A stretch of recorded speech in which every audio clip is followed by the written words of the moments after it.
Peace, peace, peace. You are listening to G Consciousness TV, and we are live. We got a lot to do today. A lot of information is going to be going forth. The topic today is Mystery Babylon and the Beast System. Mystery Babylon and the Beast System. In response to a brother Pitt Boss or sci-fi. We're going to be dealing with Revelation 17 and also flipping back to Daniel chapter 17. It is a shame that I have to do this class again because this brother failed to realize or failed to understand precept upon precept. So we're going to deal with the beast system, and we're going to deal with Mystery Babylon or the harlot whore, whatever they call it. We're going to get off into that information today. Bear with me because I'm going to send out some invites, and hopefully we can get some people listening in. And when we get done, get some people on the panel to comment and also ask some questions just as well. Now, excuse me. What made me come up with this topic is because we had a discussion about 2 days ago on Israel Doctrine's panel. And, Israel Doctrine, he's iffy, he's halfway there. He's getting it a little bit. But Pitt Boss or sci-fi, this brother, he is missing a whole lot. He thinks that the scripture has actually been fulfilled. Matthew 24, and possibly all texts. I believe he's full preterist. So we definitely got to get off into Revelations today as it relates to some things this basically in motion. Some things that is in motion that we see that is coming about. I listened to the brother's understanding that he said Revelation 17 was dealing with, and I totally disagree with it. I even disagree with some of the stuff that Israel Doctrine brought to the table. But he's learning for the most part. So today, I'm going to break down these scriptures for you guys, and get some clarity and some understanding and get some things expounded on, which full preterism has yet and has failed to actually answer. So we're going to deal with that. And then when they do answer, it's ridiculous. Like foolish, ridiculous. So we're going to deal with some things today. It's going to be fun just as well. You know what I'm saying? No hard feelings, but the brother got to get to work. You know what I'm saying? And as well as Israel Doctrine, he can get it too. You know what I'm saying? So with that being said, let's get off into the scriptures. We're going to open up and we'll do Daniel 17. We'll do the Revelation 17 for right now. Get off into that. We're going to screen share here. Let's jump over here. That's a shame I got to redo this again and put this information out because this brother is in doubt. And I shook him up for the most part. The brother had ended up coming on Israel Doctrine's platform the other day. He got shook up. He said he wasn't ready. So he wasn't ready, so I had to shake him up. I stayed ready. You know what I'm saying? So we're going to deal with this word. We're going to screen share. We're working off of word 7. Word search 7 today. Word search 7, right? That's what we're doing. Okay. Scoot this over a little bit.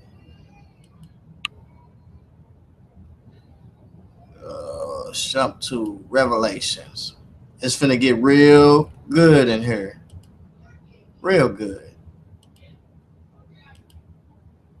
I just got off of work, so, I'm comfortable, though. I ain't too tired, but I'm comfortable, Jump back. Where we at? Okay. So we starting off, right? We see verse 1. Started off, verse 1. And there came one of the seven angels, which had the seven veils, and talked with me. So we see we got seven angels, seven veils. We see beforehand the trumpets was blown. So now we're getting off into the seven veils. Before the trumpets, we had the seven seals. The seven seals was the seven seals was on a book that was given to Christ. And before you can before the content of this book can be revealed, there must be seven seals that was open. And we see Christ open those seven seals to actually reveal the content of the book that was given to him or that he took up out of the Father's hand on the throne, right?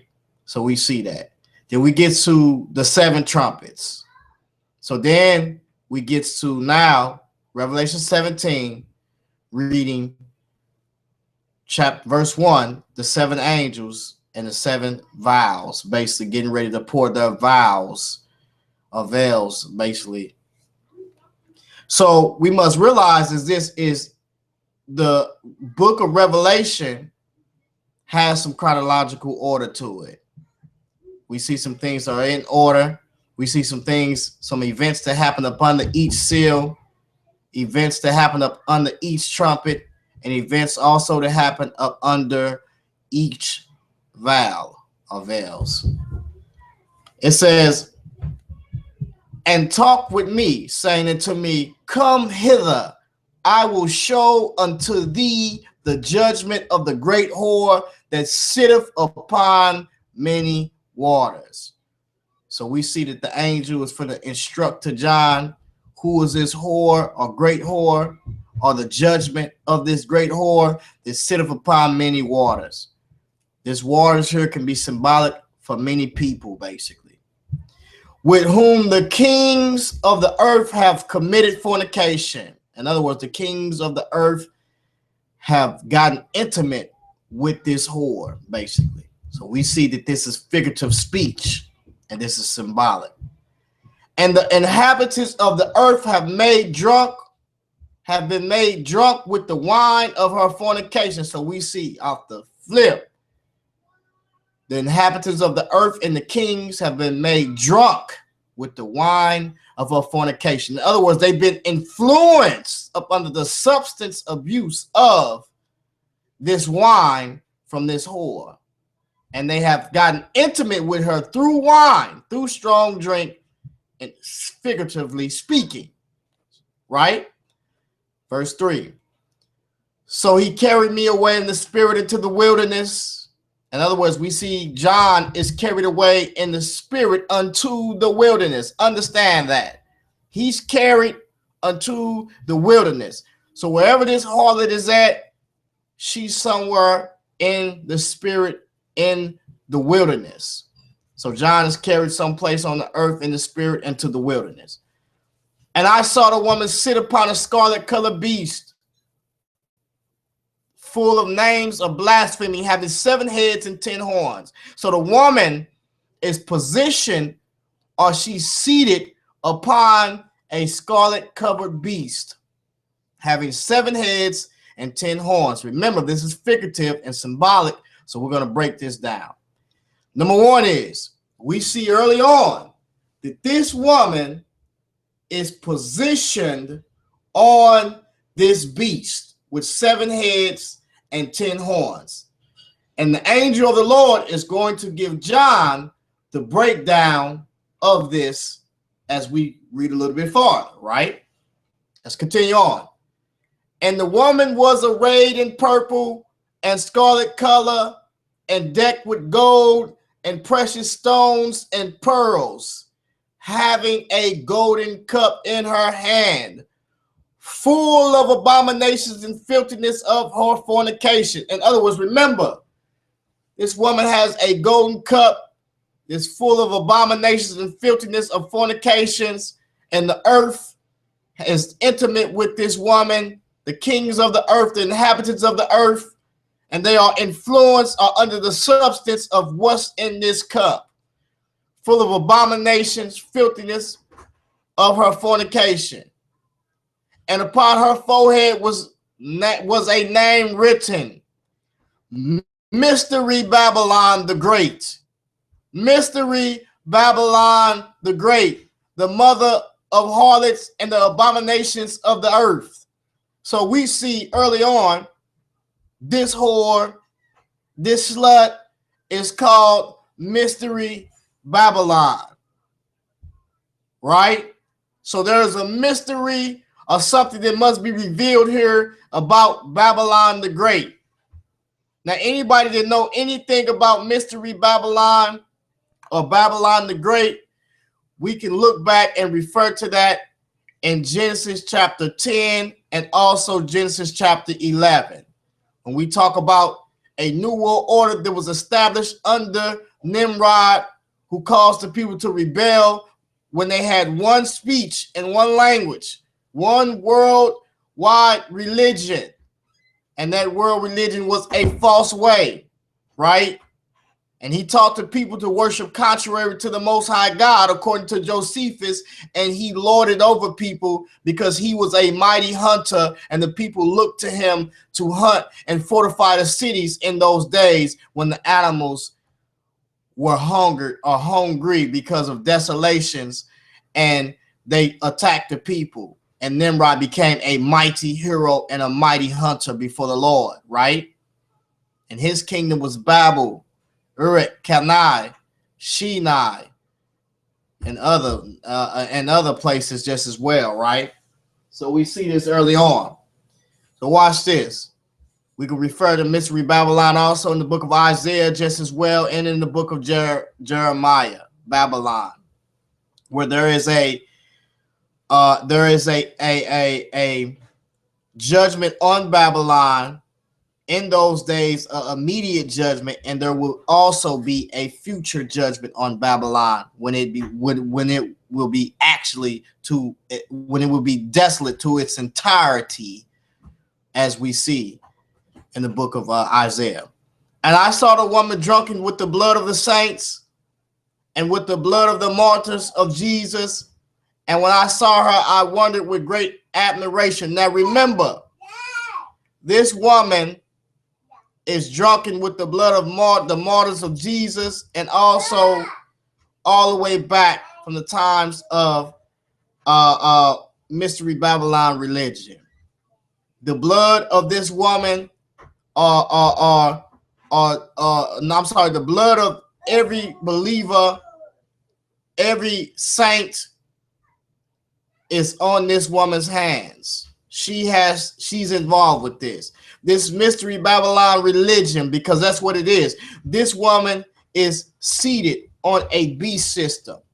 This woman is a mystery system or a religious system that has the whole earth drunk with her fornication, abominations, and filthiness, as we see. And the people have been basically influenced or under the substance of what this woman is dealing with, right? So watch this. And the angel of the Lord said unto me, wherefore didst thou marvel? I will tell thee the mystery of the woman and of the beast that carried her. In other words, she's been carried around by this beast system, and also she's heading this thing. She's on top of this thing.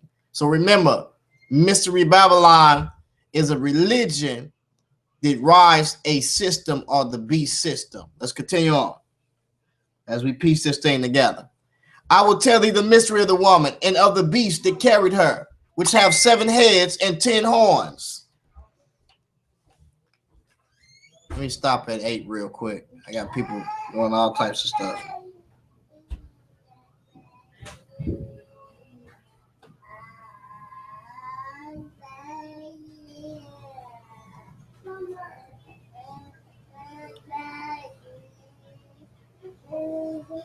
All right, so look,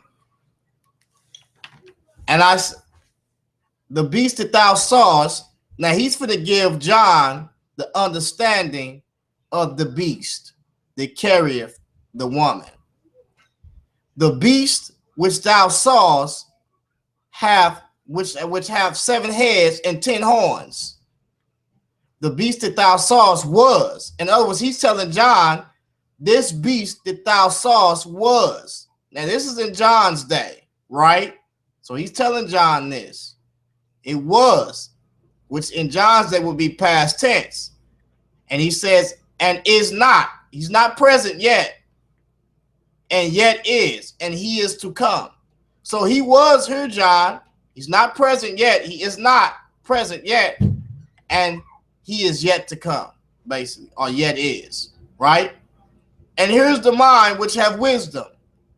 The 7 heads are 7 mountains. This is not the mountains of Rome, like you've been taught. That's incorrect. That's not right. That's not proper. That's not sound. These 7 mountains are foreshadowed as 7 empires. Mountains are foreshadowed as empires or kingdoms, basically. So these are 7 kingdoms, 7 mountains. Watch this, and we're going to bring this out. Remember, we're dealing with this beast now, or this beast system, or the figurativeness that it's bringing to us. Watch this.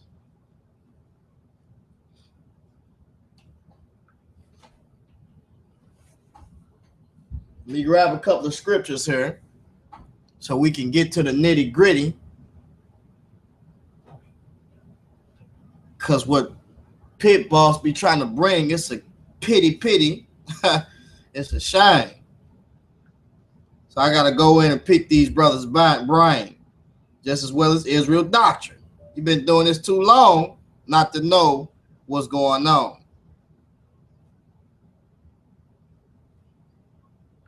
So now I got to be strong, because you brothers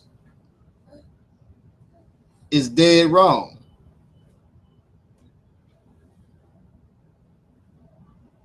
Let's jump over to Revelation. Daniel. That way we can deal with these mountains. And deal with these mountains.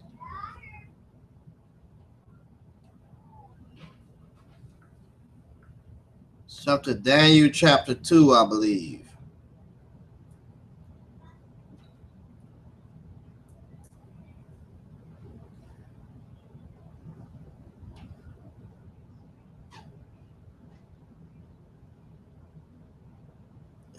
Daniel chapter 2. Bear with me. I should have grabbed a lot of these texts. I'm freestyling right now, so that's how I get it in. I don't. All right, yes, let's get it. Daniel chapter 2 and 45.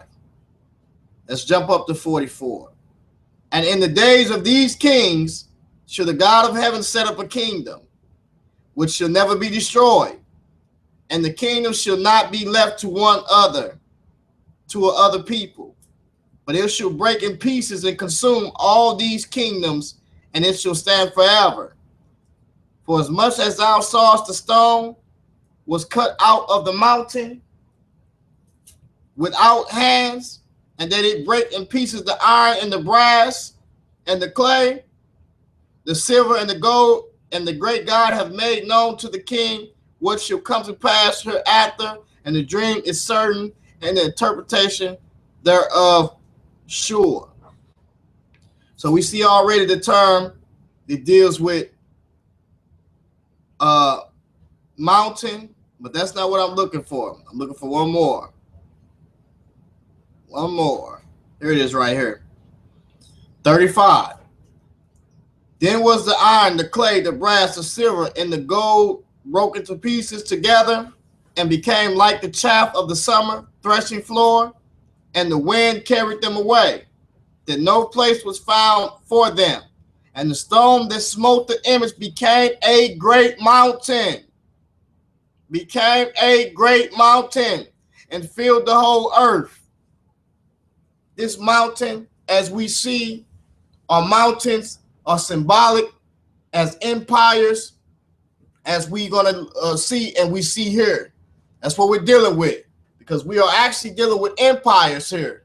When we deal with Daniel, and also when we finna get over into Revelations and read a little bit more of that. We're dealing with empires, and upon these empires, they have kings, right? So we're dealing with kingdoms and empires. Here, watch this. The 7 heads are 7 mountains or empires on which the woman sitteth. Watch this. And there are 7 kings. In other words, there are 7 kings, right? 7 kings that ruled these empires. Watch this. 5 are fallen. So he's letting John know what took place. He said 5 of these kings or these empires are fallen, and 1 is. So he's telling John, in his day, 5 are fallen, John, and 1 is in your day, John. Let's deal with that. The 5 that fell, right? Before John's day, we see Daniel talking a little bit about it, but John is giving the full revelation. He's John the Revelator, right? So John is given, guess what? Egypt, Assyria, Babylon, Medes and Persians, and the Grecian Empire. Those kingdoms fell, right? And then watch what he says. And 1 is. What is that 1 is? That 1 is the Roman Empire that's in John's day. 5 have fallen, John, and 1 is, John, which is the Roman Empire. And the other is not yet come. In other words, the other mountain kingdom or empire has not yet come yet. It hasn't came yet. But watch what he says. And when that empire come, which is the 7th empire to rule, when he cometh, he must continue a short space. In other words, he continues a short space of time. So this 7th empire or 7th king or kingdom continues a short space. Well, Daniel gives us the revelation on why he continues a short space, as well as Revelation chapter 17. But we're going to get to that. And the beast that was and is not, even he is the 8th, and is of one of the 7 or of the 7. He's one of these 7. Now understand this. The beast consists of, in this text, 3 things. We're going to deal with that and break out the scriptures on that. The beast consists of a system, also a man or dictator, and behind that man, a spirit or essence or entity, basically, that's over that system or over that man and that system, right?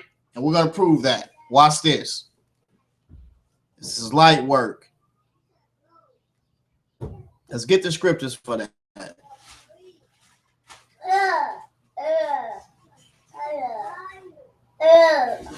I got my son down here. He don't want to go upstairs. He want to be down here with his dad.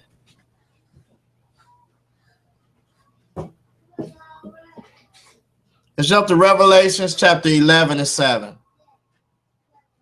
Revelations 11 and 7. I'm working off my phone and right here just at the same time, so I'm multitasking with you. It says 11 and 7. And when they shall have finished their testimony, the beast that is sent up out of the bottomless pit shall make war against them and shall overcome them and kill them. And their dead bodies shall lie in the street of the great city, which is spiritually called Sodom and Gomorrah, or Sodom and Egypt, which also our Lord was crucified. Now watch this. I just read to y'all up above that, number 1, the beast in verse 8, as we see, Revelation chapter 17 and 18, the beast that thou sawest was and is not, and shall ascend out of the bottomless pit and go into perdition. And we see that also in here. And when they shall have finished their testimony, the beast that ascended out of the bottomless pit should make war against them. So we see that, right? This is the same beast. No different. He's the same. This beast was before John's day, and he is not in John's day because he is contained. This beast was the spirit, the same spirit that caused or entity that caused the great success of the Grecian Empire, the fifth kingdom, the fifth empire. And we're going to prove that. This beast will be revived, or what you call taken from the bottomless pit, or released from the bottomless pit. And that's why he was and is not and yet to come. We're going to deal with that just as well. Let's bring out some more text on this beast, because remember I told you that this beast consists of a spirit, a man, and also a system. Let's deal with a little bit more scriptures. A little bit more scriptures. Revelations 13:1. And I stood upon the sand of the sea and saw a beast rise up out of the sea, having 7 heads and 10 horns, and upon his horns 10 crowns, and upon his heads the name of blasphemy. Right? So we see already that this beast is consisting of also a man just as well, and we're going to deal with it. Let's jump to 18 real quick. 13:18. Watch this. Here is the wisdom. Let him that have understanding and count the number of the beast, for it is the number of a man. Underline the number of a man, and his number is 666, basically, or his number is 666. So we see the beast system, or the beast itself, consists of a man, also of a spirit entity just as well. This behind this dictator, and we're going to see also that we see it consists of a system, as we see, because it's dealing with 10 kings and also the power of these 7 empires that's related to it. Let's continue on.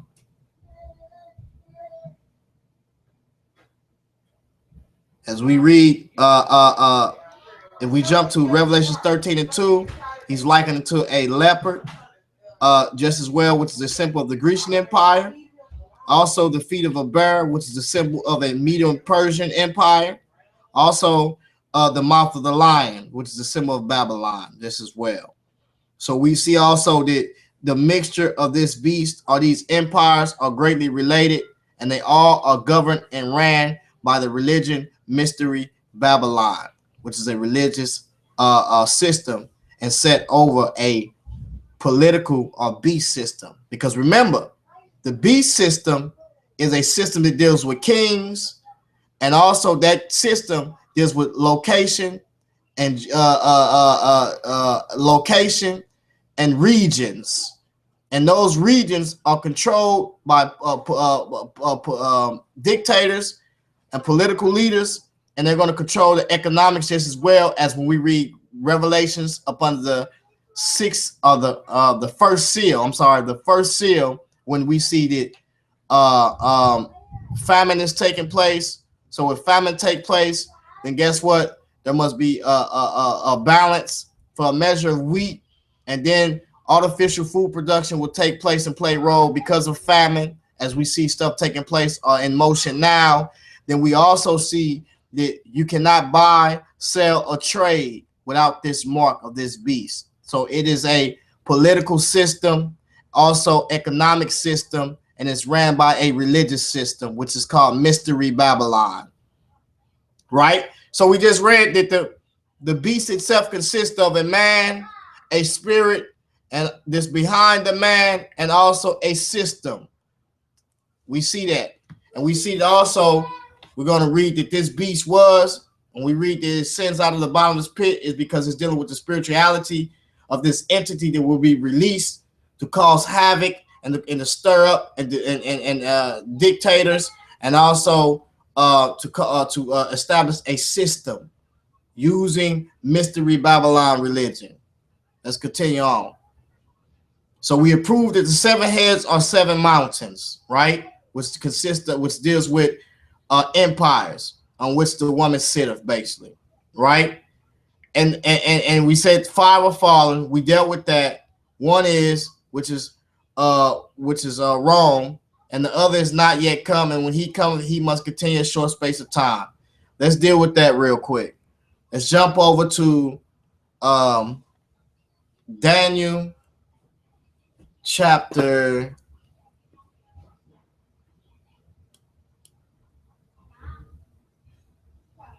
Daniel chapter 7. And we're going to jump back, but we're going to jump right here real quick and show you why he contains a short space of time.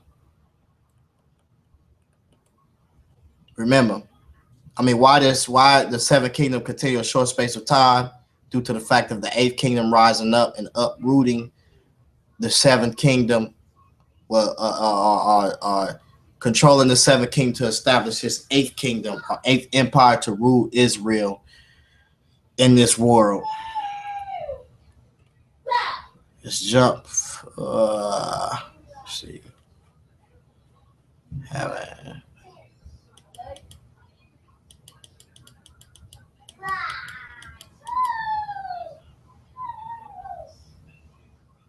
Let's jump to 7. Daniel 7:7. And after this I saw in the night vision, and behold, a fourth beast, dreadful and terrible. So in other words, this fourth beast is in actuality, as we read these texts and read Daniel, for those that don't know, Daniel sees four beasts. The four beasts he sees is Babylon, Greece, Babylon, Rome, Greece. Babylon, Medes and Persians, Grecian Empire, and the Roman Empire. Right now, watch this. Watch what comes about of this Roman Empire in the latter times. This is what comes about this Roman Empire in the latter times is 10 kings. Now remember, these horns come up after the beast. Let's continue and watch this. And after this I saw in the night vision, behold, a fourth beast, dreadful and terrible and strong exceedingly, and it had great iron teeth, did devour and break in pieces, and stamped the residue with the feet of it. And it was diverse from all the beasts that were before it, and it had 10 horns, right? 10 horns. I considered the horns. So he's looking at these horns, right? And behold, there came up among them another little horn. So remember, John also talks about these 10 horns just as well. We're going to deal with that. I considered the horns, and behold, there came up another little horn. So there's 10 horns, and a little horn comes up before it, right? Before these 10 horns. So there's a total of 11 horns. 10 horns come up, and then also 11 horn come up, which makes 11 horns. Before whom there were 3 of the first horns plucked up by its root. So as we see, as this 11 horn comes up, he plucks up 3, right? So remember, this 10 horns up under the Roman Empire is what we will call a revised Roman Empire up under 10 kings or 10 divisions with kings, right? And we're with that, right? They're going to rule 1 hour with the 11th horn, which is the 8th kingdom. The Roman Empire, John days, there is that John was told in the book of Revelations. He said the other one is not and is yet to come. And when he comes, he continues a short space of time. Revised Rome comes about in the latter days, and it is up under 10 regions and 10 kings, right? Which are not given a kingdom of yet, but will be given a kingdom according to their region and their boundaries, right? This is the 7th kingdom that we see. Remember, John said 5 had fallen. 1 is, which was the Roman Empire, then the revised Roman Empire, which must be established. This revised Roman Empire will be headed by 10 divisions, and also 10 kings will be over it within an hour with this 11th horn or little horn that Daniel was talking about in Revelations. We're gonna show you that. I considered the 10 horns, and behold, there came up among them another little horn, and before whom 3 of the first were plucked up by the roots. Now remember, John says in the book of Revelation says that the seventh kingdom or seven mountain, it continued a short space of time. Why? Because watch what's finna happen. This little horn that comes up is going to pluck up that seventh empire that's ruled by 10 divisions and 10 kings. And I'm going to show you that in the book of Daniel. Before whom there were 3 of the first horns plucked up. So he comes up, the 11th horn, which is the 8th kingdom over in the book of Revelations, and he plucks up 10 of those. I mean, he plucked up 10 kings that established the 7th empire. And he establishes the 8th empire because he causes those 10 to be subdued unto him. We're going to prove that. Watch.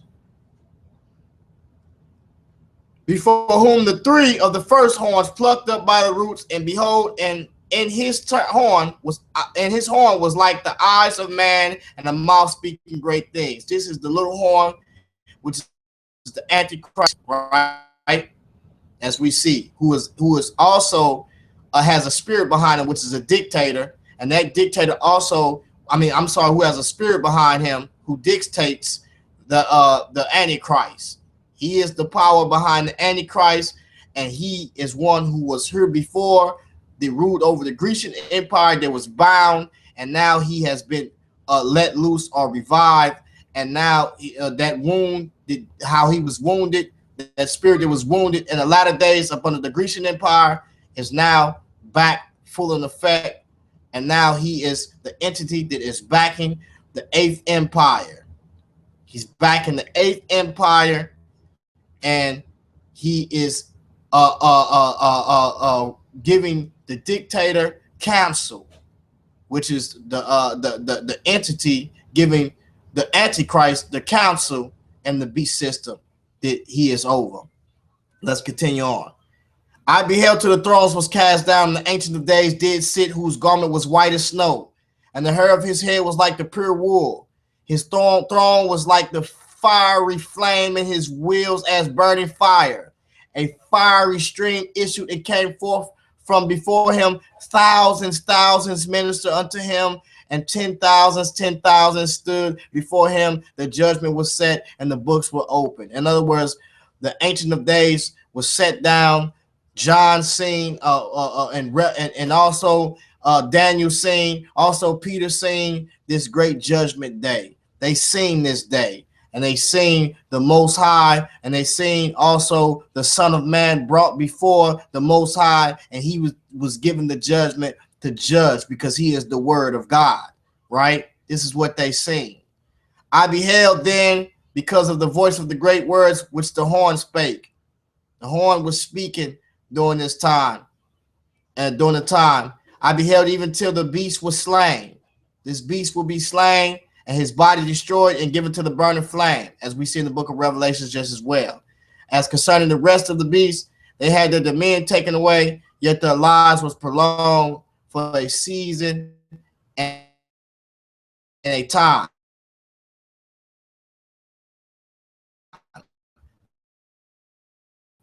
The other beasts, so that the authority taken away from them too, just as well. Because as we see when we read the book of Revelation, a lot of these entities in spirit are loosed. They was backing these these powers or these systems, and they are loosed, and they come full of effect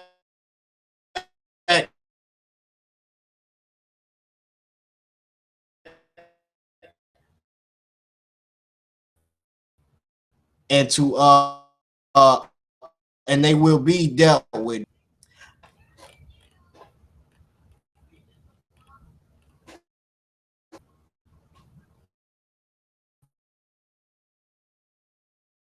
Where is, here it is right here.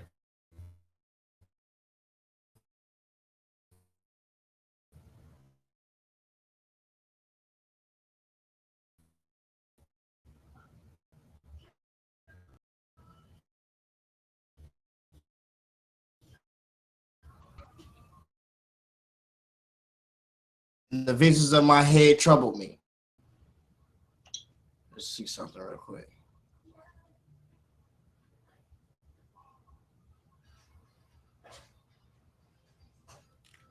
Well, actually, I don't have no sci-fi is commenting. We're gonna let him in here in a minute. I'm finna be done here in a minute. He says you got an empire, system, kings, governments, the United Nations, and the Revelations is a hard book to master. Revelations is not hard at all. It interprets itself actually. If you notice, I haven't named any. Cities, any countries, or any of that, any regions, or none of that. I'm basically just giving you kings and also empires, basically. Let's continue on. It says, I came near to one of them that stood and asked him the truth of all this. So he told me and made me know the interpretation of these things. These great beasts, which are four kings, right? We see that. We're talking about. Let's get into this. Let's get in depth with it. Let's get some explanations. Which shall arise out of the earth, right? But the saints of the Most High shall take the kingdom and possess the kingdom forever, even forever and forever. Then I would know the truth of the fourth beast, which was diverse from all the others, exceeding dreadful, which teeth were of iron, and his nails of brass, which devoured and break and stabbed the 10 horns that were in his head, and of the other which came up, and before whom 3 fell. So this 11th horn, the little horn comes up, which is the Antichrist, and he comes up and plucks up 3 of those 10 horns, as John says, which causes the 7th revised Roman Empire to continue for a short space of time. And then the 8th empire plucks up, or the Antichrist, who's over the 8th empire, comes and establishes the 8th empire by plucking up 3 of those divisions or 3 of those kings, and establishes the 8th empire to rule over Israel in the times of the Gentiles. Even of that horn that had eyes and a mouth that spake very great things, whose look was more stout than his fellows, I beheld, and the same horn made war with the saints and prevailed against them. And to the Ancient of Days came, and judgment was given to the saints of the Most High, and the time came that the saints shall possess the kingdom. Thus he said, the fourth beast shall be the 4th kingdom upon the earth, which shall be diverse from all kingdoms, and shall devour the whole earth, and shall thread it down and break it in pieces. And the 10 horns out of this kingdom are 10 kings that shall arise.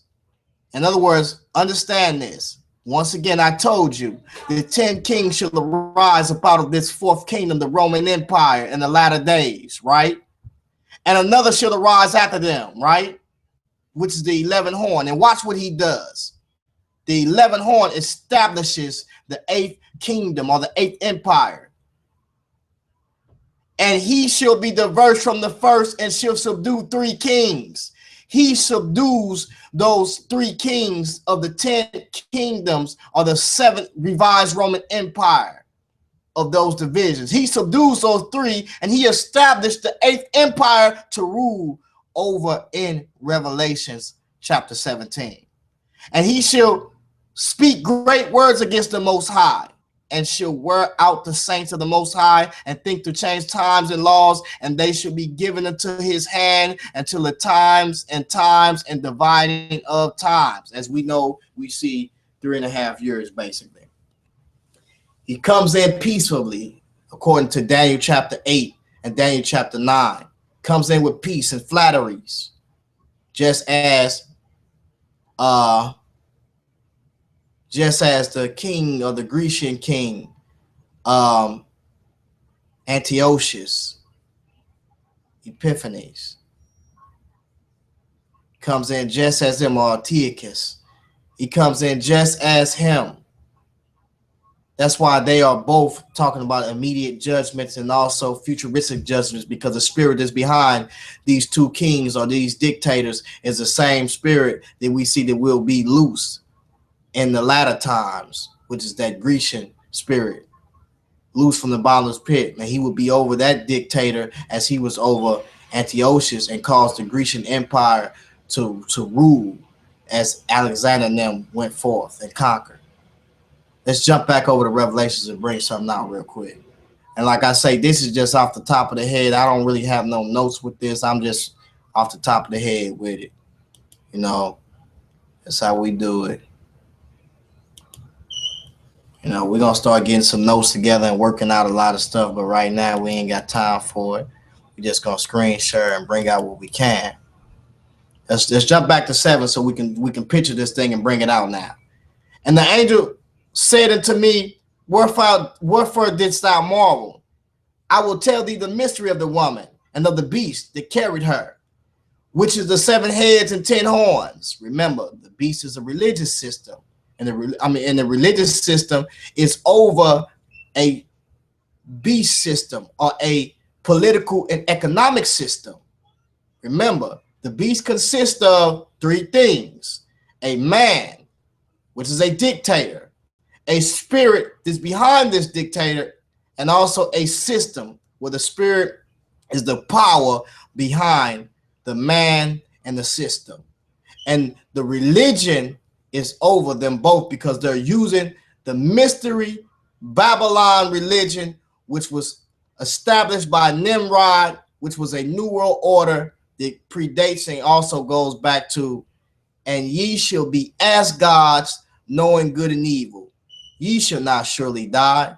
This is a new world order that was established by or brought into existence by the serpent, which was an order that was given into the social system besides the order that was given into Adam. And that's why we say a new world order that was continued on through the antediluvian period, which caused much chaos, which a flood took place, and then continued on until the times of Nimrod, which Nimrod made much people to sin. The people scattered off, retained some of the information of that new world order thought, and started erecting pyramids all over the earth, in high places all over the earth, dedicated unto the heavens and to heroes and fallen angels. This was the hero age, just as well as Genesis chapter 6 talks about, are the times of the Netchas, or gods, or sons of gods. So watch this. The beast that thou sawest was and is not, and shall ascend out of the bottomless pit and go into perdition, as we read in Revelation chapter 11 and 7. And they that dwell on the earth shall wonder whose names were not written in the book of life from the foundation of the world, when they behold the beast that was. Remember, the beast that was, John, and is not in your day, John. And he is coming. He is yet is, John. And here is the mind of which have wisdom. The 7 heads or 7 mountains, we established those things of being empires, as we read in the book of Daniel, just as well, when we see that mountains and people in the ancient times built their kingdoms on mounts, on which the woman sitteth. 7 empires on which the religion sitteth. The religion has always headed these 7 empires, from Egypt to Assyria to Babylon to the Persian Medes, and also to the Grecian Empire. Always. The Roman Empire just as well took it on, just as well. In 360 something AD, they took on mystery Babylon religion. That's why you see them wearing the Babylonian hats and all the other types of stuff this as well. And also taking on Egyptian concepts, right?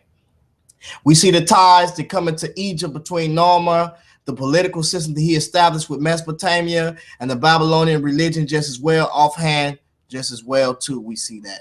I'm very studied in Egyptian theology, so I do know the similarities that's hidden in the Masonic religion in Egypt, right?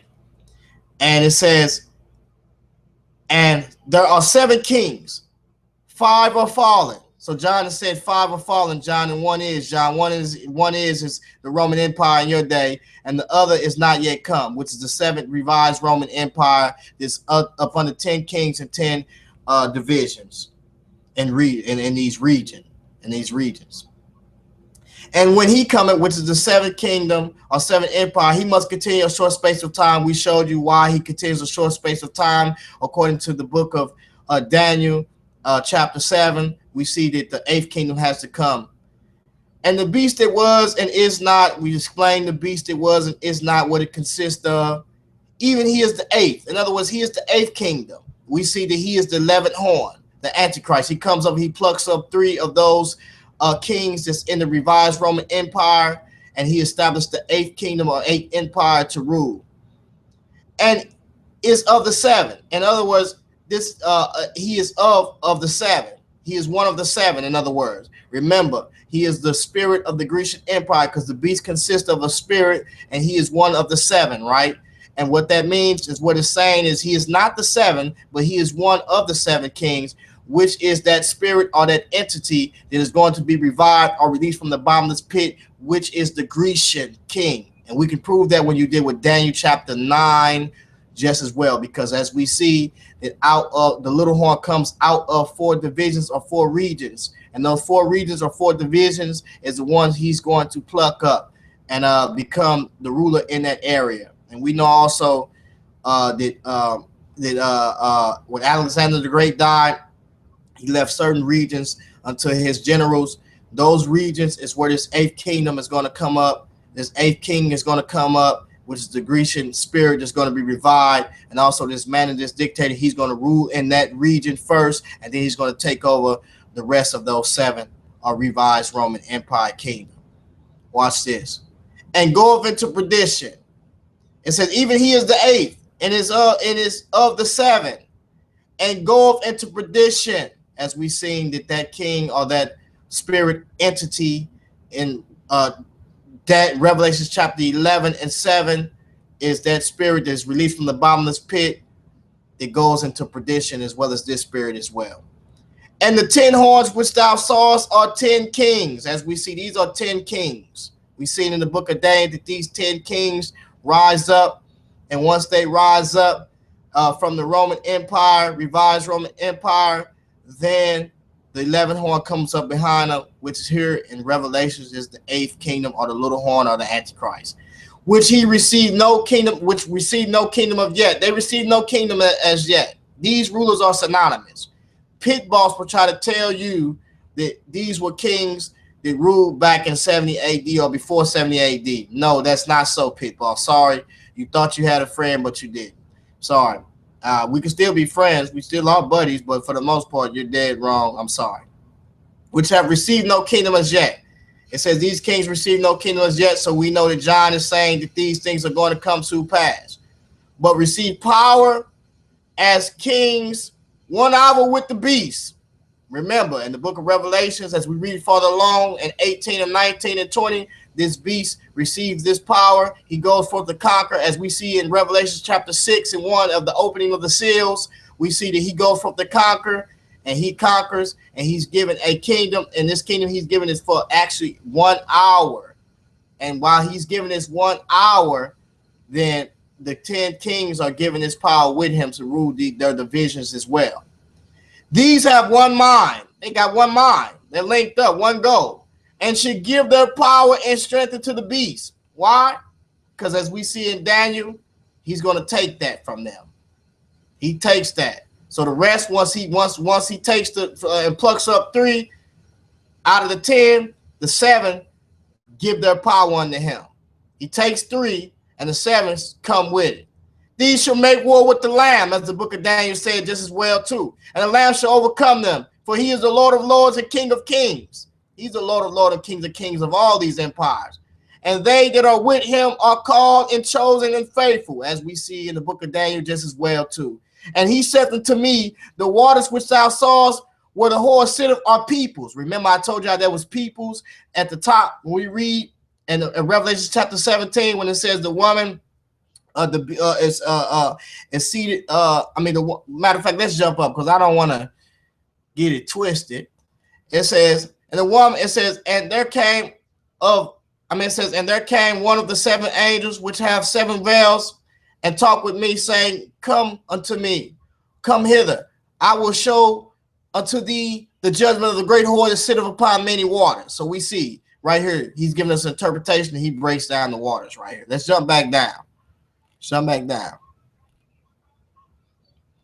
These shall make war with the Lamb, and the Lamb shall overcome them, for he is the Lord of lords and kings of kings. And they that are with him are called and chosen and faithful. And he saith unto me, the waters which thou sawest, where the whore sitteth, are peoples and multitudes and nations. Remember, this great slut, this whore, this trap is going to influence the nations through fornication, spiritual fornication, by the substance and the drink of the cup that's in our hand.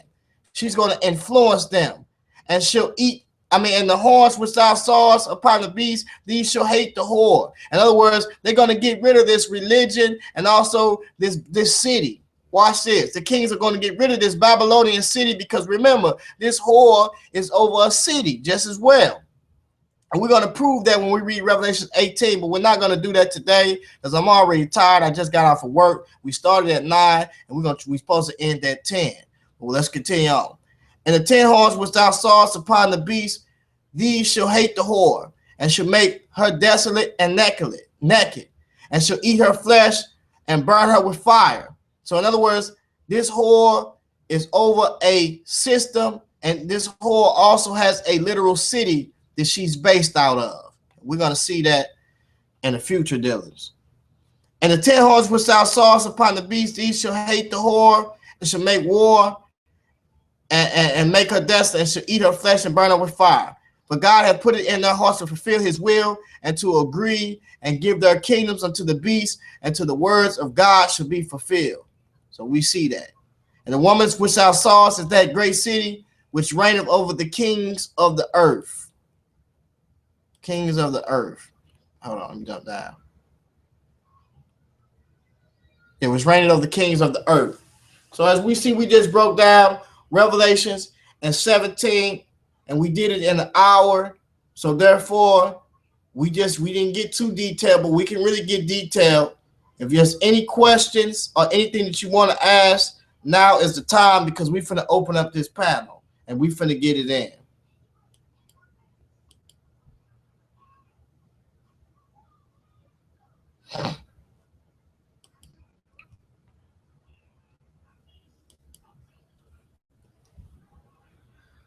Let's find the link to this panel.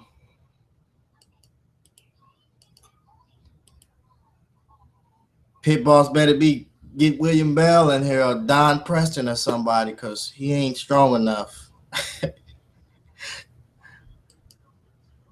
Israel, he did his best, but he ain't all the way. He ain't there yet. He do a little something, but he ain't there yet.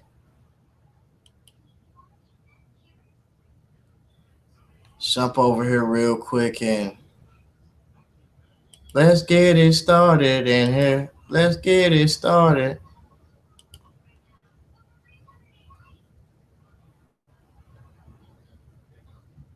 Let's get it started in here. Let's open up these. Let us pray.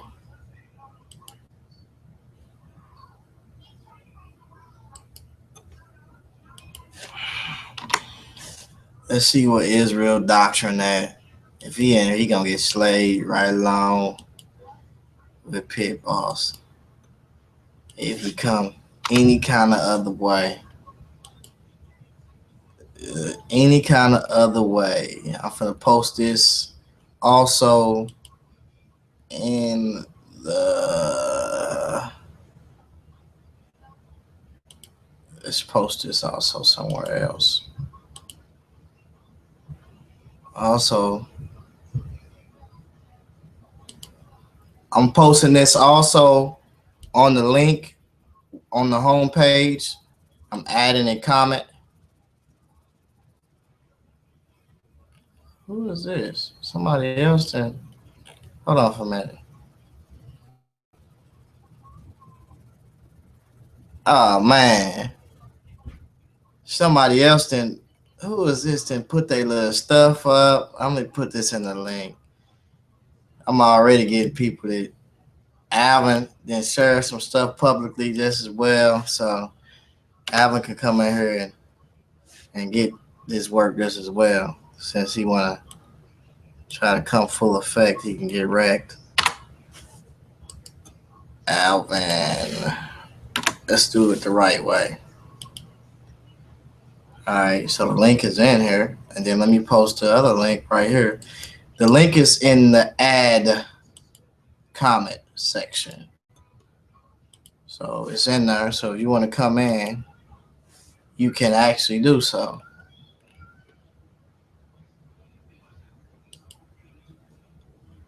Okay, y'all, I posted the link in the add comment section. Add comment. Matter of fact, let me repost the link again on my page.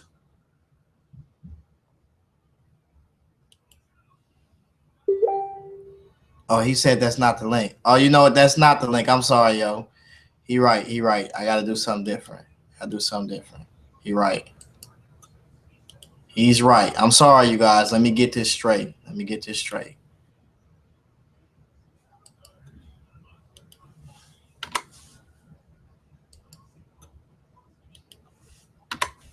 There we go. There we go. So let me put this up and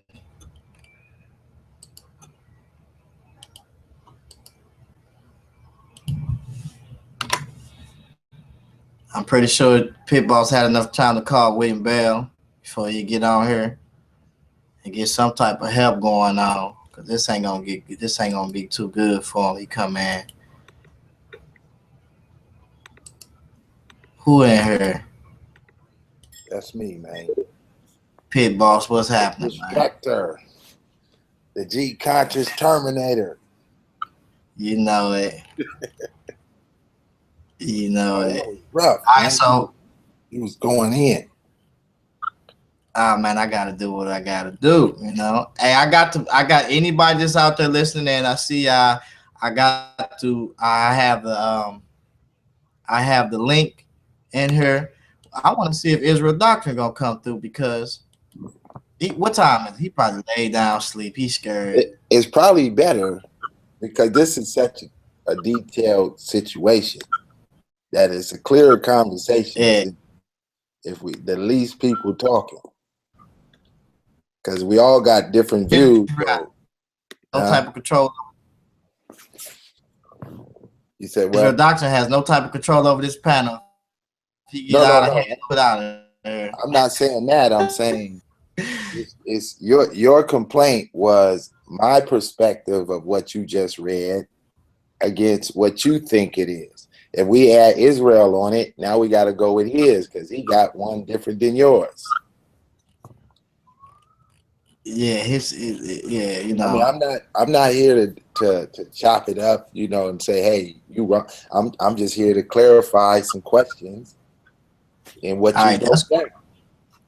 Since you think the preterism is such a bad breakdown.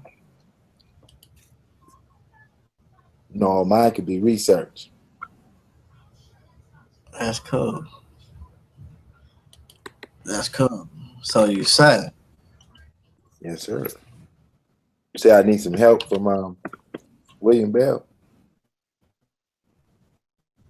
William Bell. Huh? Yeah, William Bell gonna have to help you, man. He did. He helped you. He helped me tighten it up a little bit. You know, William Bell is one of my fans, man. He should be. He liked it to help the needy, man. He's a fan of the needy. He know you need a little help, man. We're gonna help you out. And then he tried to William Bell something else, man. And he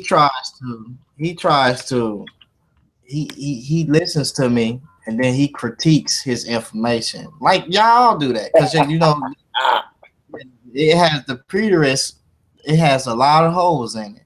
A whole bunch of holes in it. So I got everything in there that needs to be in there. You know, hold on, let me see something real quick. All right, we going. Who else? On the brothers. Israel Doctrine faking sleep, man. I know he sit back and he watching, he fake sleep. He up, man. He just faking sleep, man.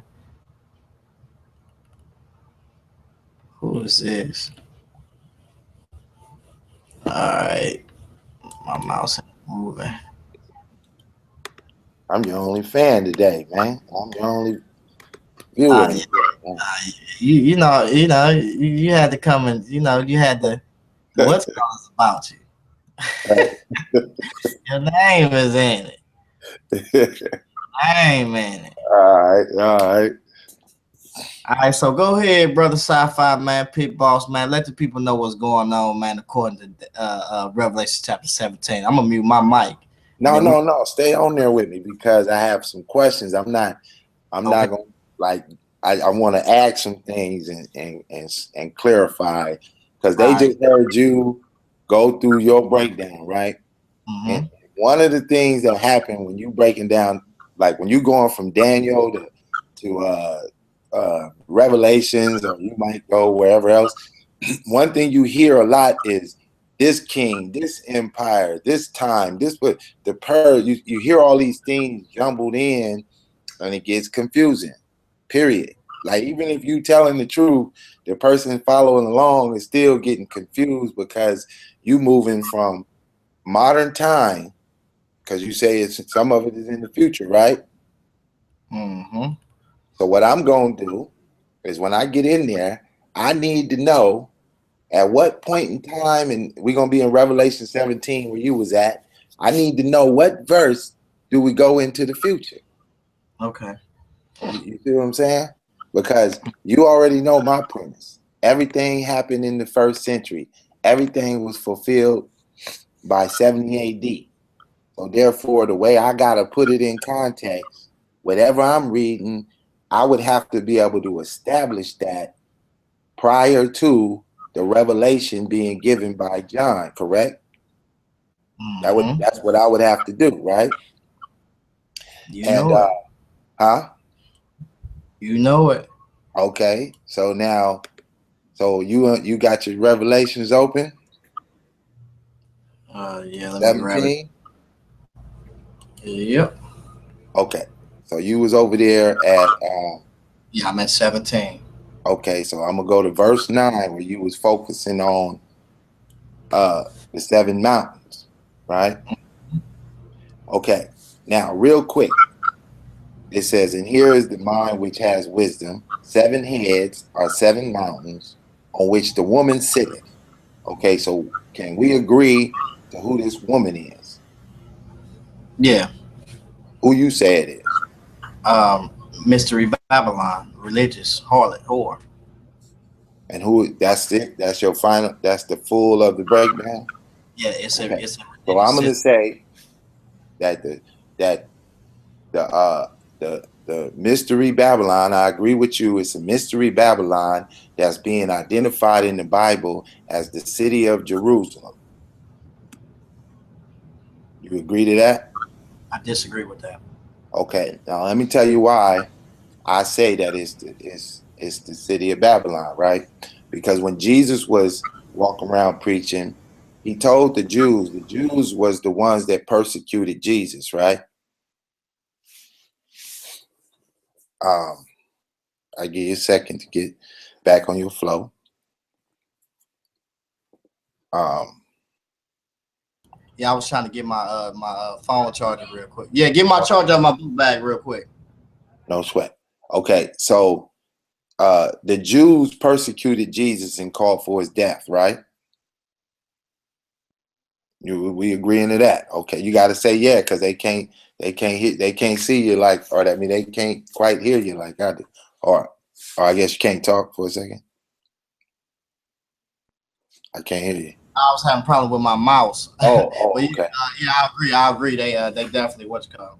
They okay, definitely okay. So when he came back, and I probably got to go find the particular verse, unless you just want to agree with me that Jesus said that the ones who pierced him, they gonna pay. Is that real or no? Uh-huh. Okay, so He said the ones who actually, he said the ones who pierced him, he said that they should look upon him. huh? Those that pierced him is gonna look upon him.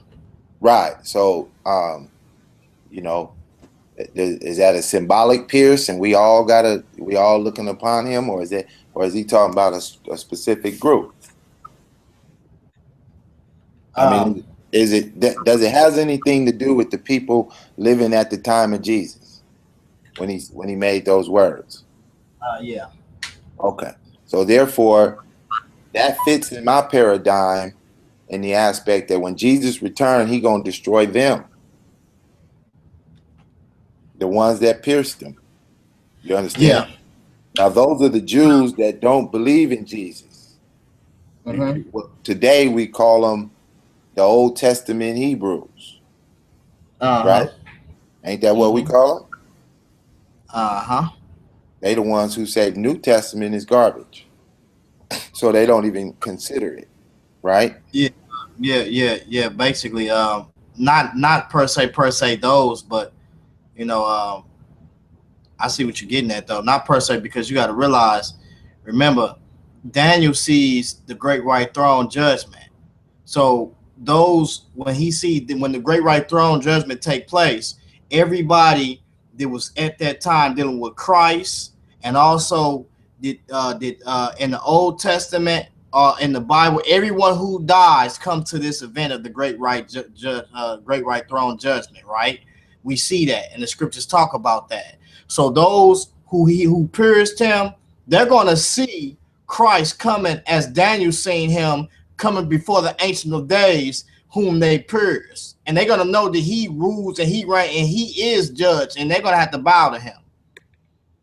Okay, so you still like see? I could sit here and fully establish, but I won't do to try to establish it because then the show will be like 3 hours long. I'm just gonna point out what you think and what I think about a particular thing. So I'm telling you that harlot is Jerusalem, right? Uh-huh. Okay. Now, uh, now let's go down to verse 18, really, and get that right. So in the same chapter, Revelation 17:18, it reads, "And the woman which thou sawest is the great city which reigneth over the kings of the earth." What city reigns over the kings of the earth?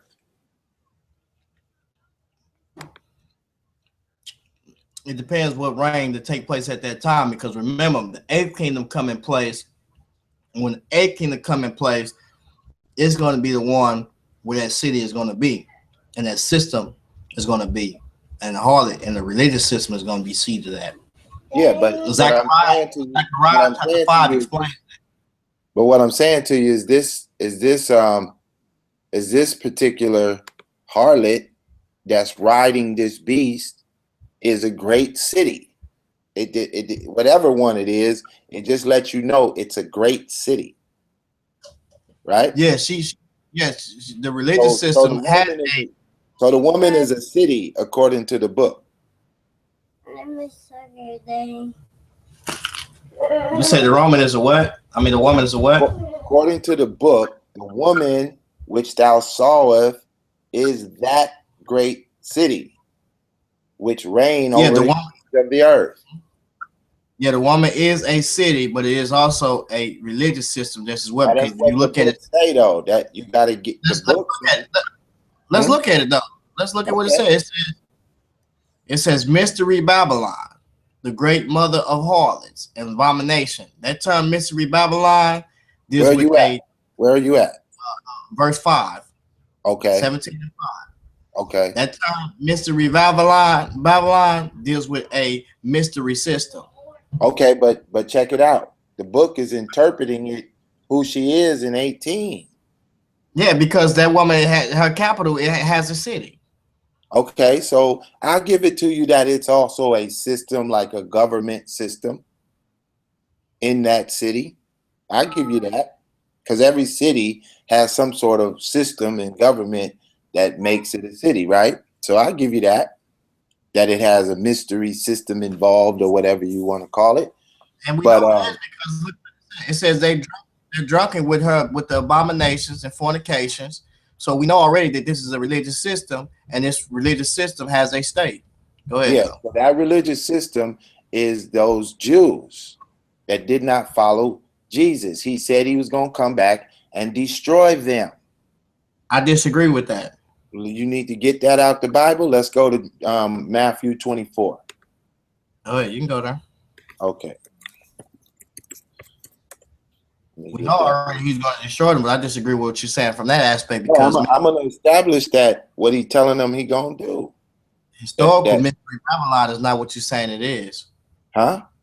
Historically, Mystery Babylon is not what you're saying it is. Not according to the Sunday preacher who's telling you about the future Jesus. No, it ain't. That ain't what I grew up. Huh? It actually goes beyond that because Mystery Babylon is actually a religious system that predates Jesus himself, and also Jerusalem was even called Jerusalem, as we see in Genesis chapter 10 and also Genesis chapter 11. Okay, so since you made claim on me of how confused I was, all I'm trying to do is point out to your guests what you believe and what I believe without going into full detail of just establishing the differences, because when I get ready to connect all that kings and dragons and heads and horns, that's where you ain't going to be able to do what I do. I mean, it's just going to be a complete difference where I'm able to identify every one of them by name. Why? How you gonna say You might say you don't agree, but I mean, how you gonna tell me I can't identify the 10 horns by name? I can identify the 7 kings, the 7 heads by name, the 10 horns by name, all of it. I heard you do it before. It didn't look too good. No. I told you when we did it that day, we woke up at 6 in the morning.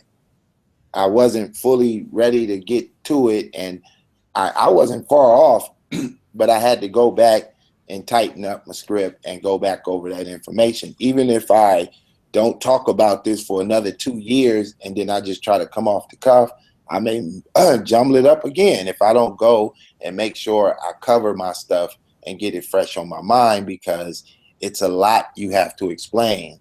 And, one mistake, you could be all over the place.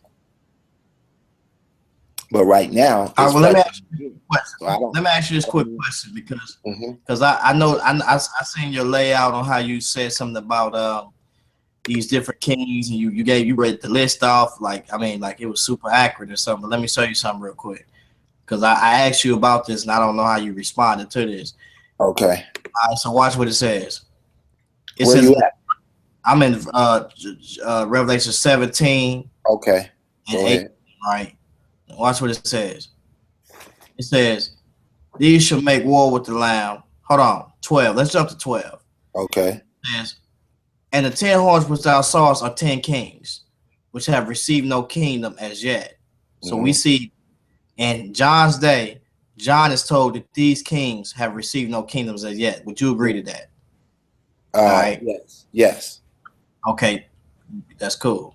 So we see that these kings have received no power as yet in John's day. Yes. It says, receive power as kings 1 hour with the beast. Would you agree also that these kings receive power 1 hour with the beast? Yes. Okay. So would you agree that these kings are synonymous with this beast? Yeah, they rolling with the beast. They synonymous with this beast. Now, also, would you also agree that when you look at that, the beast consists of also, when we read the text of dealing with Revelations, it consists of a man. It also consists of a spiritual entity that is released according to Revelations chapter 11 that goes into perdition once he is released, and then also consists of a system. No, it consists of a system, but there is no magical beast. Everything you reading is physical things that are just. Wait, hold on. It says this beast was and is not. Right. Yet is. Right. Yeah. So hold on. I'm gonna break that down. All right, that's cool. But it's talking about the 7 kings. Oh, well, hold on. Wait for a minute, real quick. I understand it, but hold on. It says that this beast was and is not. Even he is the eighth, and is of the seventh. And it Yes. says he goes into perdition. Now, when Yes. you read Revelations chapter 11 and 7, it says that this beast ascends about an bottomless pit. What is they talking about? Right. Yeah. That beast is coming out of the system. The bottomless pit is that horrible system that's in control, that's about to dominate. See, as soon as I give you my breakdown, it might start connecting some dots here. Okay, well, let me ask you a question. Mm-hmm. Now, you know I can pull up about 6 or 7 scriptures that say the bottomless pit is not what you just said it was. You know that, right? Yeah, because if you're going to go outside of preterist, you're going to find all kind of stuff. But I'm here because you said my preterist breakdown is foolish. So I'm here to take on so cool. Okay, my last question I'm asking. Nobody else's breakdown is supposed to be like ours, or else they'd be a preterist. This is my last question I'm asking. I'm going to let you go ahead. Mm-hmm. It says, in the 10 horns which thou sawest of 10 kings, which have received no kingdom as yet. So we know that they didn't receive no kingdom. You just admitted to that. You said, but receive power as kings for 1 hour with the beast, right? It says we admitted to that too. It says, these have one mind and shall give their power and strength unto the beast, right? We see, right? So it says, these shall make war with the Lamb, and the Lamb shall overcome them, for he is the Lord of lords and King of kings, and says, and chosen. And said it to me, said unto me, the waters which thou sawest where the horse sitteth are peoples and multitudes and tongues and nations and tongues. And the 10 horns which thou sawest upon the beast, these shall hate the whore and shall make war, make her desolate and naked. What does that mean? That means they're going to destroy her. The 10 kings, right? The 10 kings are going to destroy the whore. I said the whore was the city of Jerusalem. Okay, cool. They're going to destroy Jerusalem. All right. We're getting closer to this. All right, so cool. So cool. That's my point. But I just wanted to show the people that if y'all listen to verse 12, it says, in the 10 horns which thou sawest are 10 kings which have no king, received no kingdom yet, but receive power as kings 1 hour with the beast. And then I took it back. If y'all go back and listen to Daniel chapter 7, I took it back to where these kings, where this 8th king come, or this 11th king come up, which is the 8th empire, 8th kingdom, and he plucks up 3 of those 10 kings, which was of the revised Roman Empire, this upon the 10 kings. So I read that to you guys, and if you see and look right here, these kings are synonymous, and the 10 kings come up actually first, and then the 11th king come up, and he has to pluck up 3 of those 10 kings. So question. So what is the little horn? Who is the little horn? The little horn is the Antichrist. The little horn is the Antichrist. Okay. Yeah, Antichrist, and he's the 8th kingdom, and the 11th. He's the 11th. He's the 11th horn that comes up in Daniel chapter. No. You're reading it wrong now. The verse says that the 8th is part of the 7th. It's not talking about the 10 horns when it's talking about the kings. See, go back to verse 10. It says, I see it right here. Okay. Watch what it says. So go ahead. There are 7 kings. He said 5 are fallen. One is Roman Empire. Would you agree to that? The Roman Empire. Okay. 5 are fallen. Which 5 fell before the Roman Empire? The first 5 kings. Which 5 empires though? Which first 5 kings? Or start with Julius Caesar and count the next 5. Okay, so are you saying that the one that was in John's day, what king was that? The one. Read where you at? I'm in verse 9. Okay, so you say first. So the 5 kings have fallen. Let's read it. Let's read through the verse and break it down. 5 kings have fallen. Those are the first 5 kings, right? So he's telling John 5 kings have fallen, right? So in John's day, these 5 kings have fallen. That's past tense. Would you agree to that? Yes. All right. So number 1 is I need for you to tell me the 5 that fell in John's day, and also the one that was in John's day, because it says and one is in John's day.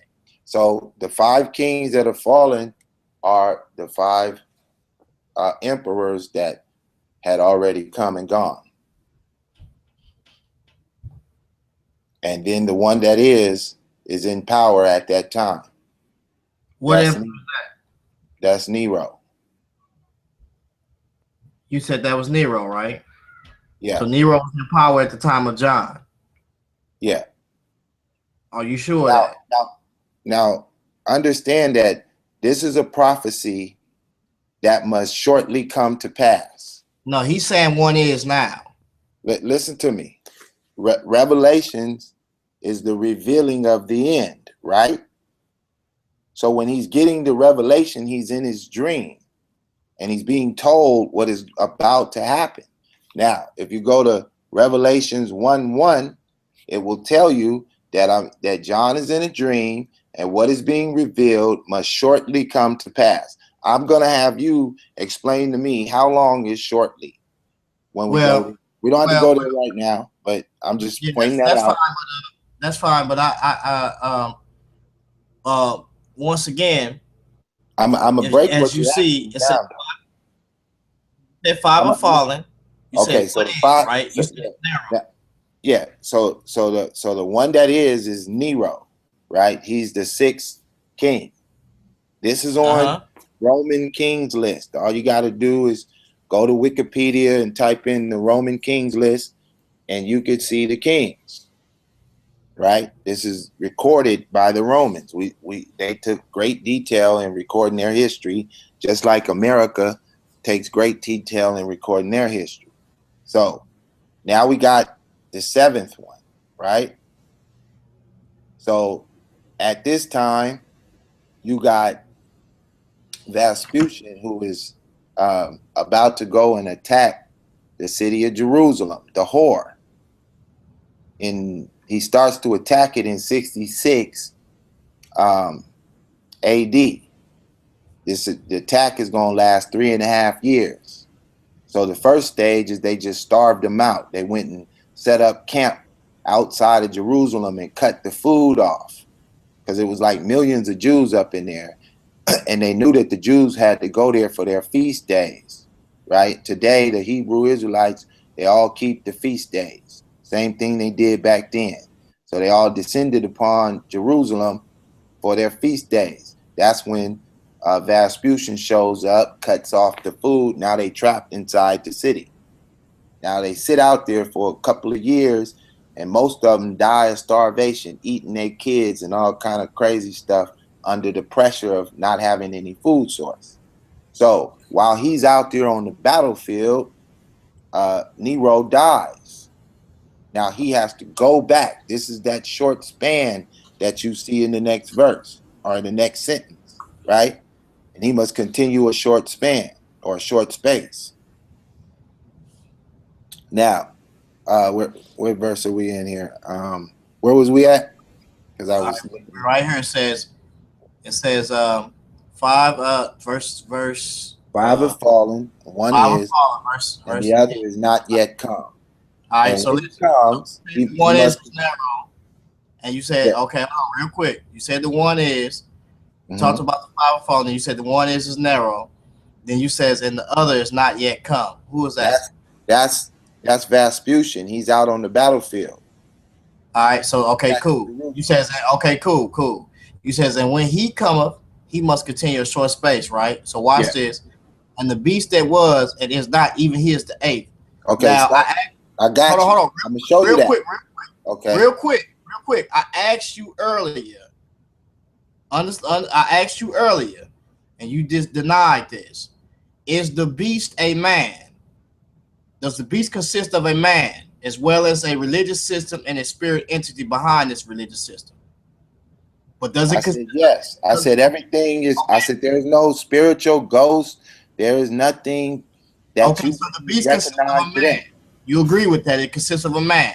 All right, beast is Rome, brother. Not just a man, Rome.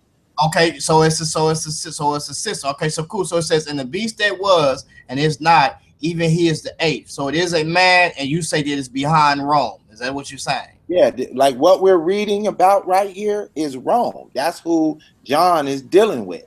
That's the day John lives in the era of Rome. I disagree with that, but John lived in the era of Rome. Hold on. I agree that John lives in the area, live in the area of Okay, Rome. so he writing John, to the people about Rome. hold on. Listen, bro. Listen. I agree with that. Yeah, Listen. He's writing about Rome. It yeah, said there are 7 kings, 5 are fallen. You just supposedly named them all. You yeah. said one is. You said that's Nero, right? And That's you number said the 6. other, yeah, you said the other is not yet come with his Vespasian. Then you Yeah. said when he coming, he contends a short space of time, so he get him up out of there, right? Because when you read the book of Daniel, it says that the 11 horn plucks up 3 of those. I'm gonna talk about the 11 horn, but that's talking about the horn. Okay, cool. I just wanted to bring We're that not out. in the horns right now. We haven't got that's to cool. the horns yet. All right, cool. How we ain't get to the horns when we talking about the We horns? talking about the kings. We talking about the 7 heads and the 7 mountains. We haven't started talking about the horns yet. Okay, cool. So let me. All right, so it says, and the beast that was and is not, even he is the 8th. Who is that? What king is that? Okay, that's 6. 7 is Nero, and 8. Okay, now that's Vespasian's son, Titus. And he's going to be part of because he's going to be crowned Caesar as well. So you're going to have a dual rulership. You're going to have Vespasian, who's sitting on the throne, in the capital, and you're going to have Titus. But Titus don't receive his actual crown till like after, when you go look at the Roman kings list, because he's actually on the battlefield. But he was crowned from the seat through his father Vespasian. So when he's out there what does it mean when it says, and he is of the 7 and goeth into perdition? He's part of that Roman kingdom, that beast system. He's also part of it, meaning he's also a ruler within it. And he's going to eventually take the seat. His father comes out of the office, off the seat 10 years later, like in 79 or something. And then he's hold on, because I see what you're doing is it says on which the woman sitteth, and there are 7 kings, right? Yeah. Now, and for 1 minute you're saying that these are kings right here, and then the next minute you're saying that these are empires, which I agree that they are kings and empires. But here's the problem. I didn't say that. I didn't say that at all. We started reading the verse, and you said, and there are 7 kings, and I started to explain you. I told you I got the names of everybody. Okay, so listen, if you got the names of everybody, I'm asking you if even he is the 8th and is of the 7 and go over to perdition. You just told me that this is talking about Rome. I said, of course, because they're the kings of Rome. They're the emperors of Rome. All of these people are the emperor of Rome. They're all the emperor of Rome, which make up this beast. And it says, and the beast was not and is yet to come, and he go over to perdition, and he is of the 7. What does that mean when he says he is of the 7? Because we know these are kings. 7 heads and the 7 mountains. He's part of that. So the 7 heads and the 7 mountains is 7 kings. That's what the verse is. 7 kings. And what are the 7 mountains? What are the 7 mountains? Huh?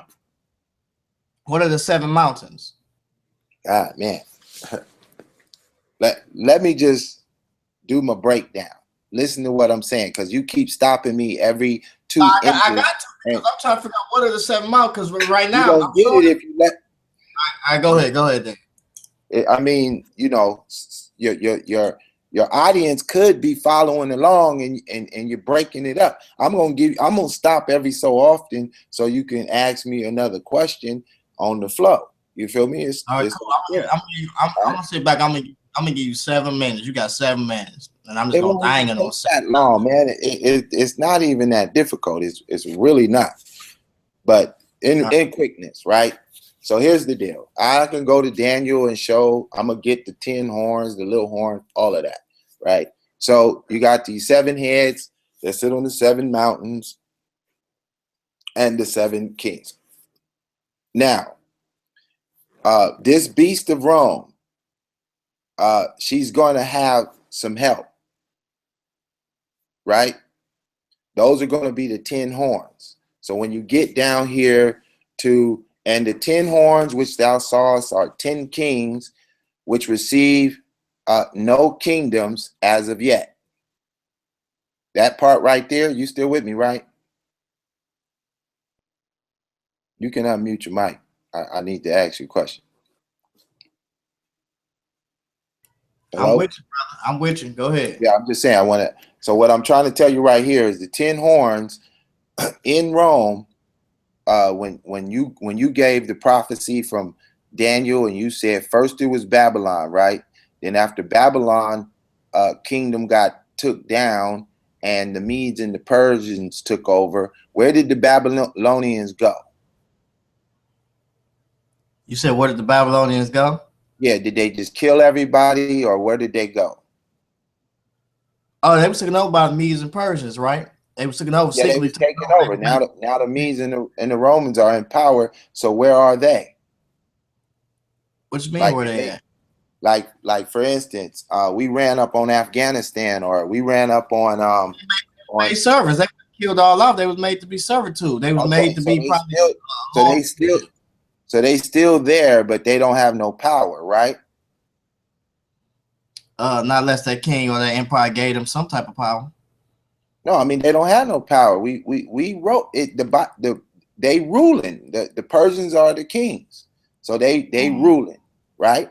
So then when the Greeks come along and beat up the Persians, what happened to the Persians? And make them a province, basically. They make them a province. So they're still there, but they don't have any power. They are not the kings. They are not the government. Huh? I understand that. Okay, so by the time it gets to Rome, Rome is stronger than everybody who came before him. He's the wicked big beast with the 7 heads and the 10 horns. That means that all those provinces, they're still there with no power. And they are called provinces within Asia, Rome. At the time of John, there were 10 of them. Oh, really? Now, you could call it a coincidence if you want to, but they're there. It fit my shit better than it fit yours. Yeah, look, let the people judge that. I mean, go Google it. The 10 providences of Rome. Listen, for your audience, go Google it. The 10 providences of Rome, 1st century. Now let's get a couple of them provinces. I figure out how did this 3 pluck? I mean, this 11 horn pluck. Get ahead of me because you're gonna confuse yourself. First, let me establish something. Because they look like they were synonymous to me, and they was giving power with the. Let me explain something. Just stop getting ahead of yourself because you're gonna confuse yourself. Because this is the first time you even known that there were 10 providences. Am I lying? No, you should know I'm good with history. Don't get it twisted. No, but you ain't gonna sit here and tell me that you knew about the 10 providences. You should know I'm good with history. I know about the East. But I don't think you know everything. About the 5 toes and the. Okay, so then I shouldn't have to. It shouldn't be a big of you understand. What is of the eastern and the western portion of the Roman Empire? I know about all of that. Okay, so I'm not trying to test you. I mean, I really heard you break some Egypt down, thought you was great at it. So I want to give you credit where it's due. But I'm saying that your readers, I bet you a bunch of them going to be like, oh, I never knew this. I never really understood where Asia outlines at till I really found a good map and was like, oh, this is it. So what I'm saying to you is that in Asia, Rome at the time, when Rome conquered a particular people, they left them over in a specific area and just let them have a little king to rule over them, but that king is under Rome. You agree to that, right? That's just regular Roman history. You can get that out of Wikipedia, right? So I agree. Okay, so when it was time to go to war and attack Jerusalem, which is a real event. You agree that that's a real event, whether it's connected to the Bible or not, right? Okay, so when they went to war, this is also just Roman record. They made every one of them kingdoms fight with them against Jerusalem. That's just regular history. That we could throw the Bible out the door and just deal with Roman history. And they had you had your Arab legions, you had your legions that was in that area. Yeah, like King Herod and all of them, and the various kings. You had a little province called Africa. Africa, a little province called Asia. You had another little province called the Macedonians, which is the Greeks.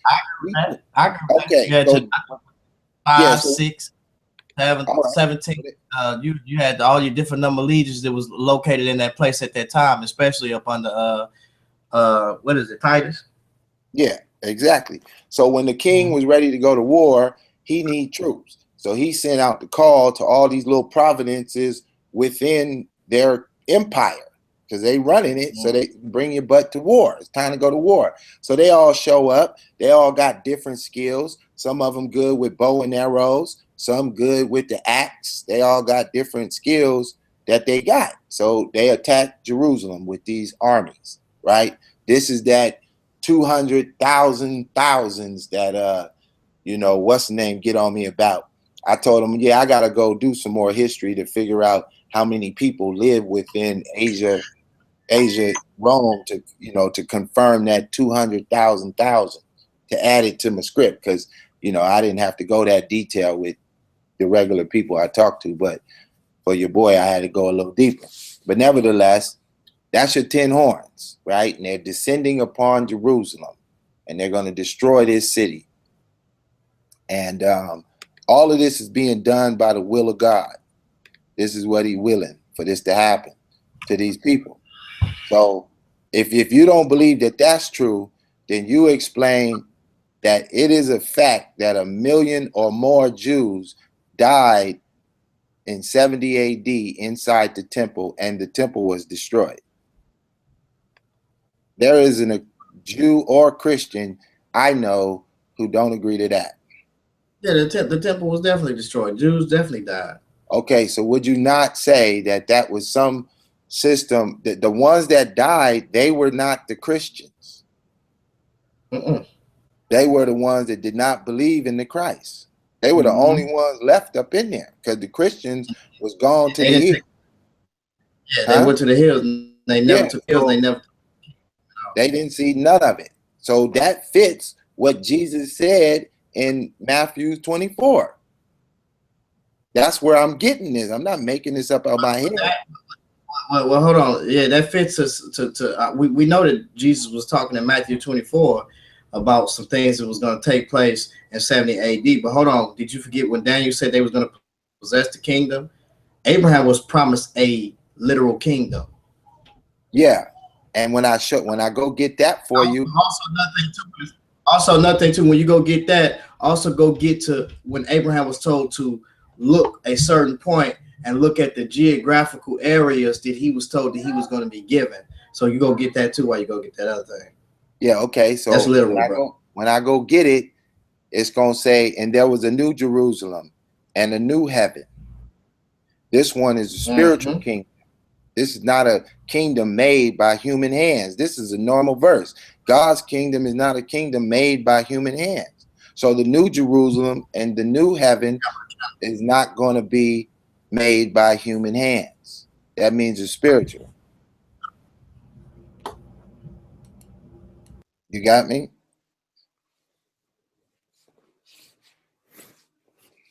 I'll give you a few moments to get your flow together there. And so while we waiting on you to come back, I'm gonna just read off something in Matthew 24. And I'm gonna go down to so basically in Matthew 24. My fault, man. I'm sorry. No, I understand. Rude. Man, rude. My wife is rude, man. Go ahead, though. It's all good, brother. I mean, you're trying to multitask, but basically, I'm live, man. that live button upstairs with a red light on. I told her I was live. I texted her. She hear me down talking. She was trying to save you. She see you getting beat up down here. She trying to come save you. Huh? She know. She know what's going on. Okay. So so um so so basically in Matthew 24, I'm just running. I ain't really reading it, but Jesus is sitting in front of the temple with his disciples. They ask him about the end of the age. He tells them, "Look, at that time, this temple gonna be destroyed." And then he runs off a list of things that they should look out for. That's why they left the city when they see no signs. So he say, and then so I'm gonna get, because I pulled it up. So as he run down that list, he comes to verse 33 in Matthew 24:33. Say, so likewise ye, when you see all these things, know that it is near, even at the doors. And verily I say unto you, this generation shall not pass till all these things be fulfilled. That's the list of things that he just told them. He said, heaven and earth shall pass away, but my words shall not pass away. But of that day and hour knoweth no man. No, not the angels of heaven, but my Father only. So that was the time where he was going to destroy heaven and earth, right? Mm. So in the preterist world, let me just break this down so they're not confused. In a preterist world, I can take this Bible and everywhere it mentions heaven and earth in the book, I would take that verse and show you that that verse is always referring to either the people or the city of Jerusalem. All through the book, wherever you see heaven and earth. So I know that when he said he's going to destroy heaven and earth, he was speaking about the people of Jerusalem and the city of Jerusalem. That's why he pointed at the temple, because that's heaven. And he's going to destroy it. And the people are the earth, just like he describes the people as water. In the same verse you in, he describes the water as the multitude of tongues down here in 17 somewhere. Let me go where he mentioned the water. What is that at? Oh, okay. And he said unto me, the waters which thou sawest, where the whore sitteth, are people and multitudes and nations and tongues.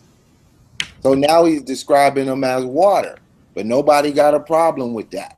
That don't seem weird that he's describing them as water, but that's what he does. He symbolizes some of the things. At least the writers who put it in the King James version decided that these are the words they're going to use in their translations. So I'm still you gonna deal with Revelations and Daniel that was put on the table. Like you said you was gonna deal with kings, but and deal I with the just gave you three. the kings, and I just gave you the 10 horns. What about the three that I asked you about in Revelations that gave power unto the beast, which we just seen the beast is also a man, we seen. And also we see that also that because he's a king, he's the eighth king, right? And also we just seen also that you said that these kings, the kings you gave us, they died, and then supposedly, I don't know how they supposed to give their beast their power to the eighth king if they dead already. That don't make any sense. And then another thing to it. What happens when you're emperor and you die? Where does your power go? Hold on. That's what I meant to tell you. When you read the book of Daniel, it says that he subdues three kings. Okay, let's go to Daniel because I know what you're talking about. And I can, you in Daniel 7, right? Daniel 7. You're going to Daniel 7, right? Daniel 7, yes, sir. No problem. I know exactly what you're talking about. I mean, you know, like, because I know you know that both of those verses is talking about the same thing. So I'm gonna be able to get the same thing. So would you agree that the 11th or little horn is consistent of the eighth horn in Revelations? No, I'm gonna show you who the little horn is. I knew when I listened to you break it down that you had the little horn wrong. You didn't understand who the little horn was. See, I said that the 10 horns were the provinces, right? Uh-huh. And the little horn came among them 10, right? And yes, and he plucked up 3 of those 10 horns. Okay, but that happened. Watch, I'm gonna show you.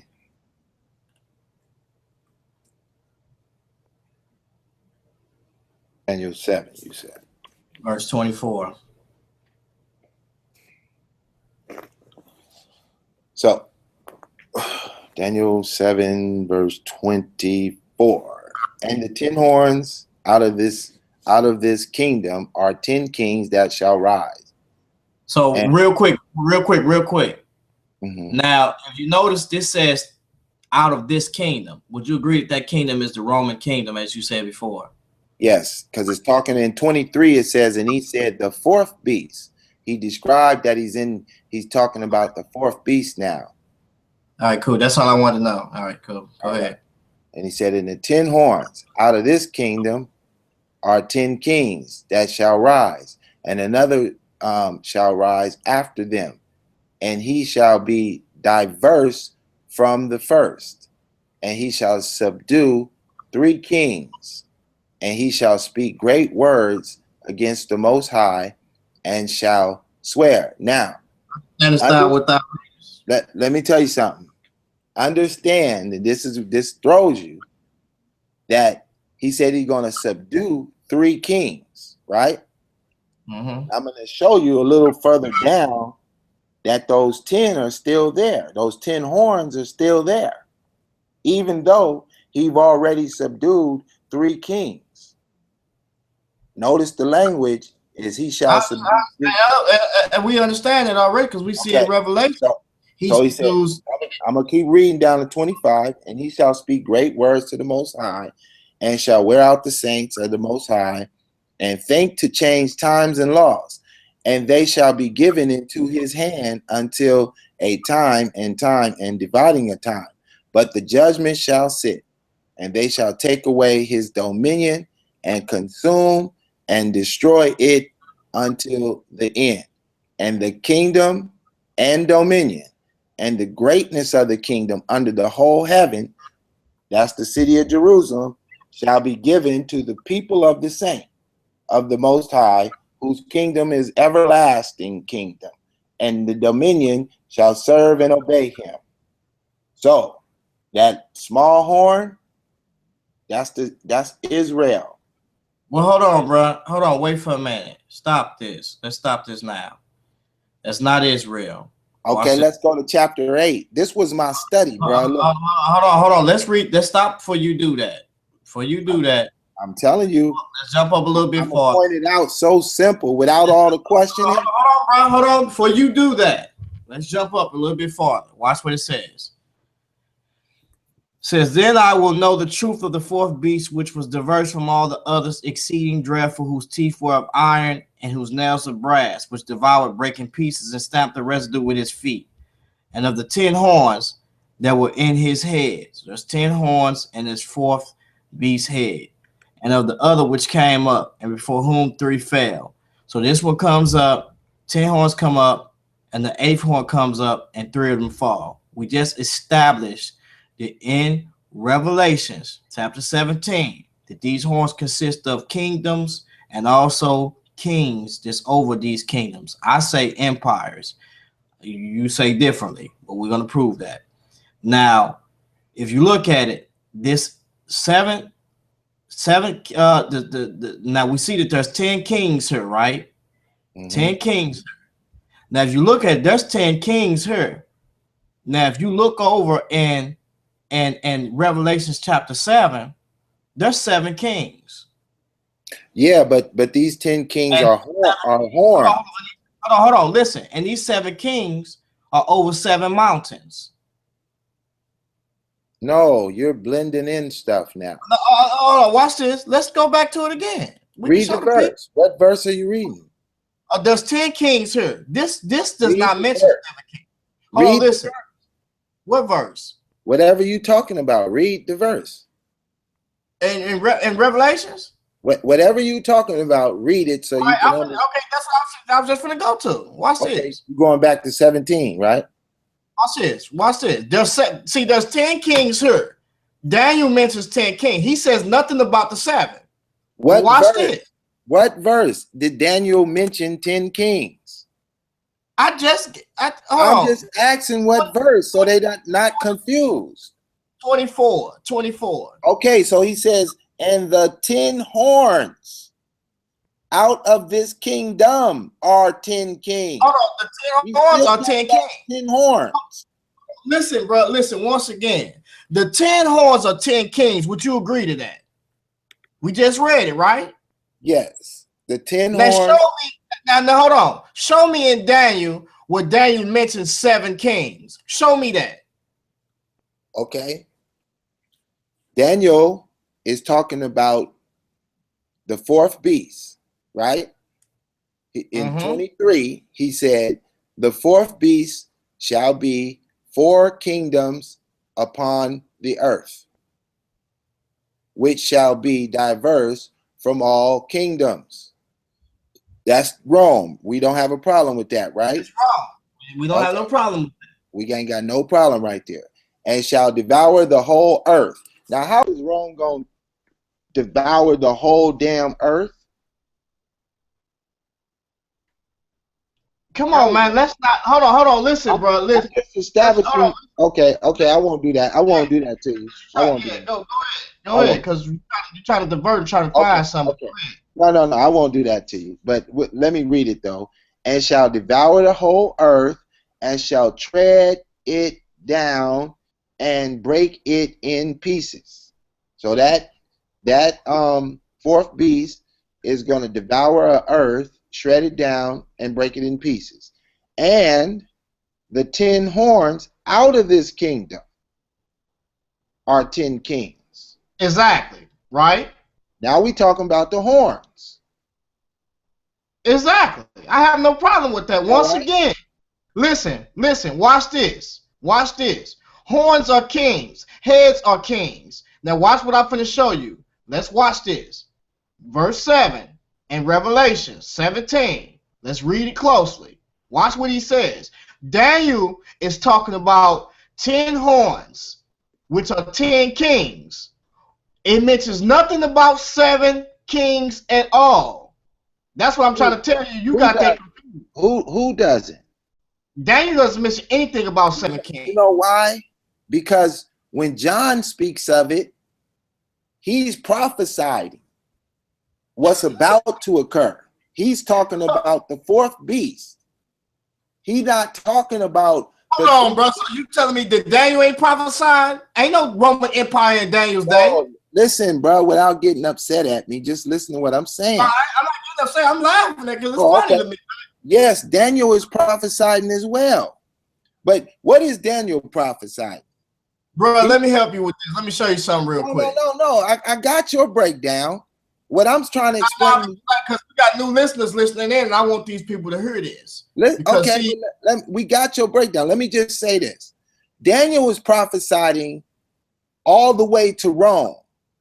So he got to talk about the Babylonian, the Medes, the Greeks, and the Persians, and the Romans. When he get to the Romans, he describes the Roman as a 4th beast, right? Now, so he talking about a 4th beast. Now skip back over to Revelation 17 and tell me which one of them 4 beasts is John talking about.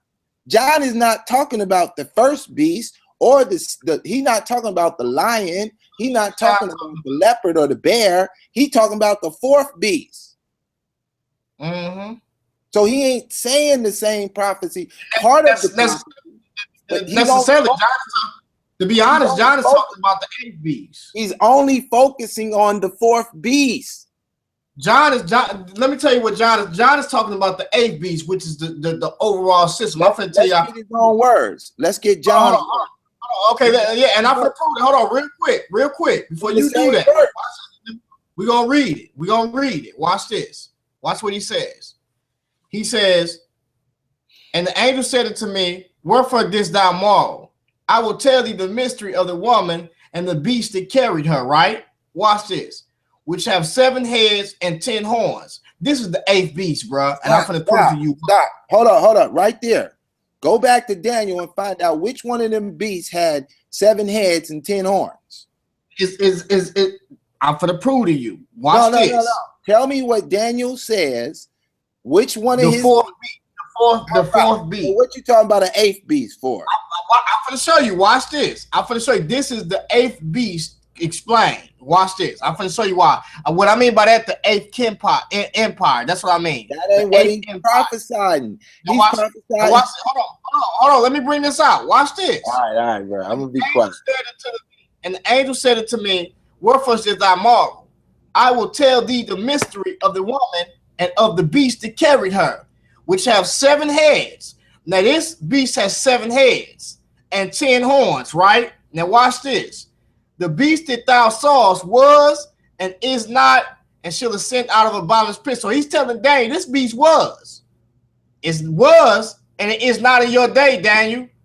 John. But it shall ascend out of the bottomless pit, which I told you what the beast consists of, right? Which you don't want to hear that. The beast consists of a man, a system, and also a spiritual entity that's behind that man. As we seen in the book of Daniel, when the king or the Grecian or the Persian was a spirit that was behind that deity, that was behind that empire, was helping them to go forth and conquer, as we see. And I'm gonna prove that. Watch this. Can we do something real quick? Because you did that breakdown already. I want you to go to Revelations 1. So I can show you how he is not nowhere in the United Nations, none of that. In Revelations 1, when he began the book, in the first chapter, the 4th verse. Huh? Go ahead, jump there. I'm in the first chapter, the first verse. It says, John, to the 7 churches which are in Asia. That's where he's visualizing. Yeah, you're right. Go ahead. All right. So I'm gonna kind of speed read just to get down the page a little bit. I'm gonna go to 5. And from Jesus Christ, the faithful witness and the first begotten of the dead, the king unto him loved, blah, blah, blah, right? And he made us kings and priests. And I'm just skipping till I get to the right one. But go ahead, brother. Okay. Behold, he cometh with clouds, and everyone shall see him which pierced him. This is 10. And I was in the spirit on the Lord's day, and I heard behind me a great voice and a trumpet, saying, I'm the Alpha and Omega, the first and the last. What thou seest, write in the book, and send it to the 7 churches which are in Asia. To Ephesians, and he's run through the list. All right, go ahead, brother. I know where you're finna go. Just get to the point, bro. Okay. I'm just establishing these. I know exactly where you finna go. I just get to the end. And he says, write these things that thou hast seen. He said, write these things that thou hast seen, and the things which are, and the things which shall be hereafter. The mystery of the 7 stars which thou sawest in my right hand are 7 golden candlesticks. The 7 stars are 7 angels of the 7 churches, and the 7 candlesticks which thou saw are 7 churches. These are the 7 churches of Rome. These are the 7 priests over those 7 churches. This is where the letter went. Hold on, bro. Hold on. Stop for a minute. Stop. You said these are the 7 churches of Rome, right? Yeah. Now, how are they the 7 churches of Rome when it just said they was the 7 churches of Asia? Asia is not Rome, bro. Oh, I got you. This is where I was confused, just like you. This is where I was confused. I asked that same question. So here's the answer. The Roman Empire is called Asia Rome. Google it, and you'll see the Roman Empire. No, this is the Asia of John's day. Huh? You're wrong, bro. Google it. Know how you're wrong? Because number one is when Paul wrote to Rome. 7 churches. Hold on. Number one is understand there wasn't no Roman Catholicism back then. Let's stop that right now. This don't have anything to do with white folks. Listen, bro. Hold on. Listen to do with white people. I'm not can't listen. When Paul wrote to Rome, Paul wrote to Rome. When Paul wrote to Ephesus, Paul wrote to Ephesus. Bruh, Paul, tell you the name. Look, go to verse 11 in Revelations 1:11. He's gonna name who you talking about. He says, saying, I am the Alpha and Omega, the first and the last. This is not the Church of Rome, bro. Listen. I said in Rome. Listen. Hold on, bro. Listen. Now hold on. Is those places you was writing to? Was those places? Let me just read the churches. Let me just read the churches off. It's right here in the book. It says, and send it to the 7 churches which are in Asia, unto Ephesus, unto Smyrna, unto Pergamos, unto Thyatira, and unto Sardis, and unto Philadelphia, and into Laodiceas.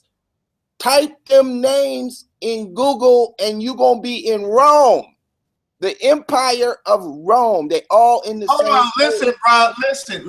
Listen. Cut it short, man. Listen. Once again, understand this. When Paul wrote letters, did they go to Rome or not? I'm not talking about, man. Hold on, let's deal with that. Did they go to Rome? What I'm saying is everything he sent them to. I'm answering it, bro. No, I'm answering it. You don't like my answer? Every letter he sent. No, you said no. No, let me answer it. I'm saying let me answer it. When he sent the letter out, it went to a church that was located within the Roman Empire. Stop, bro. Stop it. That's not what took place, bro. Listen, we already know that they was associated with the Roman Empire. But when Paul wrote letters, specifically, those letters were specifically addressed to those churches of Corinth, of also Galatia, and also just as we look in John writing those letters, and those letters being given, they was also listed to those churches in those specific areas, bro. Let's stop playing games. And they were in the Empire of Rome. No, bro, that's not what that's trying to say, bro. Let's stop. Now, continue on though, because you just got cut in that, and that you shouldn't. You manipulate the scriptures now. Can you get on? Can you get online? Are you on Google? Nah, bro, I don't got it. Listen, I told you I studied history. I know what this man was writing, bro. Like, you can't play them games with me. I already know that, bro. Like, that's over. Let me tell your audience then why they listening live, so they can just be laughing at you. Go to Revelations, chapter 1, verse 9. Verse 11. Lift those 10 them 7 churches off that page and put them in Google.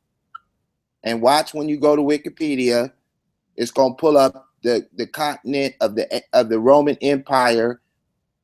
You're gonna see that everything touching the Mediterranean Sea primarily is part of the Roman Empire. Hold on, man. Africa, Jerusalem, all of it, Roman Empire. I'll mute my mic real quick before you get to talking, because yes.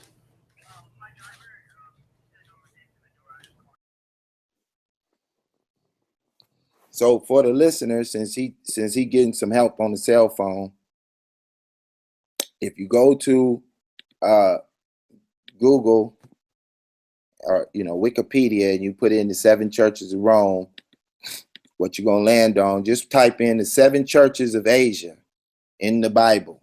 Get to Wikipedia. Here are the names of those churches: Ephesians and Revelations 2 and 1. It just gives you a full breakdown on all these various churches. It's a little map over on the side. When you click on the map, you see that Patmos, that's where John was, and right across the waters was the 7 churches. So at night, he could see the lights flickering in the cities of the people walking around, blah, blah, blah. This is how silly G Conscious done put itself out here tonight. Now, I understand this preterist perspective is a little deep, is a little different, But until you fully understand the breakdown before you just start throwing it away, you got to understand what it's saying. Then after you hear what it's saying, and if it sounds foolish, then throw it away. So while he gone and I ain't got no interruption, I'm gonna finish out this revelation real quick, real simple here. But basically, we get into Revelation 17, and we're gonna start in 12, where the 10 horns. So I gave y'all the cities, the providences. Those 10 providences each have a king that rule them, but they don't have any power, but they're within the kingdom. So these have one mind, and they shall give their power unto the beast. The beast, that's the Roman government, and they shall make war with the Lamb. That's Jesus, and the Lamb shall overcome them, and the Lord of lords and the King of kings, and they that are with him are called the chosen and faithful. And he said unto me, the waters which thou seest are the whores, where the whore sitteth, are people and multitudes and nations and tongues. Those are them 12 tribes that wasn't following whoever or anybody who was rolling with them. They inside that church. I mean, they inside that city of Jerusalem. Then he says, and the 10 horns which thou sawest upon the beast, these hate the whore, and shall make her desolate. So those 10 cities that are with the Roman government, they hate Jerusalem, and they're going to destroy Jerusalem and make her desolate, and they shall eat her flesh and burn her with fire. That means they're going to set the city on fire, for God hath put in their hearts to fulfill his will. He put it in their hearts. Those men who are doing this destruction, he put it in their hearts to do his will and to agree and to agree and give their kingdom unto the beast, until the word of God shall be fulfilled. Now, the word of God has to be fulfilled. And the woman which thou saw is a great city, which reigneth over the kings of the earth. Jerusalem was the kings over the entire earth. Those was God's people, the chosen. Now we can get into verse 18 and just keep going. I've learned that you got to digest whole chapters. So it says, and after these things, I saw another angel come down from heaven, having great power, and the earth was lightened with his glory. And he cried almighty with a strong voice, saying, Babylon the great is fallen. The Babylon the great, the city of Jerusalem, is fallen. It's fallen, and is become the habitation of devils. All them Gentile nations done ran up in there, and now it's full of devils. And the whole, every foul spirit, and the cage of every unclean and hateful bird. For all nations have drunk of the wine in the wrath of her fornication, and the kings of the earth have committed fornication with her, and the merchants of the earth are waxed rich through the abundance of her delicacies. And I heard another voice from heaven saying, Come out of her, my people, that be not partakers of her sin, and that ye receive not her plague. Those are the Israelites who followed the word of Christ, who went into the mountains and did not get hit with the army and the devastation. For her sin has reached unto heaven. Let me go back. Yeah, man. Let me bring something out real quick, man. Bring it on out. I didn't know you was back. I was just flowing along. I let you go on in, man. You know, I'm listening to you. I'm just, I'm exhausted. But watch this though. Watch this, y'all. Let me show y'all something real quick. I'm telling you, man, this preterist thing, man, this thing is dangerous, man. Like for real, dangerous. it's rough on you. It's tough on your brain, huh? Nah, man. It's just. Now watch this. Watch this. Let me do this for y'all real quick. Zechariah chapter 5, 5:1. Right now, as y'all just seen, this brother just said that the churches, the letters that was written to these churches, he just said that it was wrong. When we know that these in the Roman Empire. Yeah, yeah, whatever. We see what you try to convey. It was wrong. I said the churches. That's cool. Huh? All right, that's cool. We know they was in the Roman Empire, but that's not what we was. So what you talking about? What's the problem? Watch this. Now watch this. We can go back and listen to what you said and why I corrected you because of what you said. Now watch this. Zechariah chapter 5. Now remember this woman, right? And remember what we read. Watch how I break this down. This is simple. This is nothing hard at all. It says, then I turned and lifted up my eyes and looked, and behold, a flying roll, right? See a flying roll. We seeing some symbolic stuff going on. And he said it to me, what seest thou? I answered, I see a flying roll. The length thereof is 20 cubits, and the breadth thereof is 10 cubits. Then said he to me, this is the curse that go forth over all the face of the whole earth. In other words, it's a curse over all the face of the whole earth, and it's on the roll or subscribed in the roll or decree, so to speak. Wow, there it is. Then he said unto me, hold on. For everyone that stealeth shall be cut off as this side according to it, and everyone that sweareth shall be cut off as on that side according to it. Boom, boom, boom, boom, boom. This is simple. I will bring it forth, said the Lord of hosts, and it shall enter into the house of the thief, and into the house of him that sweareth falsely by my name. And it shall remain in the midst of his house, and shall consume it with the timber thereof and the stones thereof. This is where we finna get down to the nitty gritty, verse 5. Key in, y'all. Then the angel that talked with me went forth and said unto me, lift up now thine eyes and see what is it. See what is this that go forth. So the angel of the Lord told me, hey, bro, lift your eyes up and look at this is going forth now.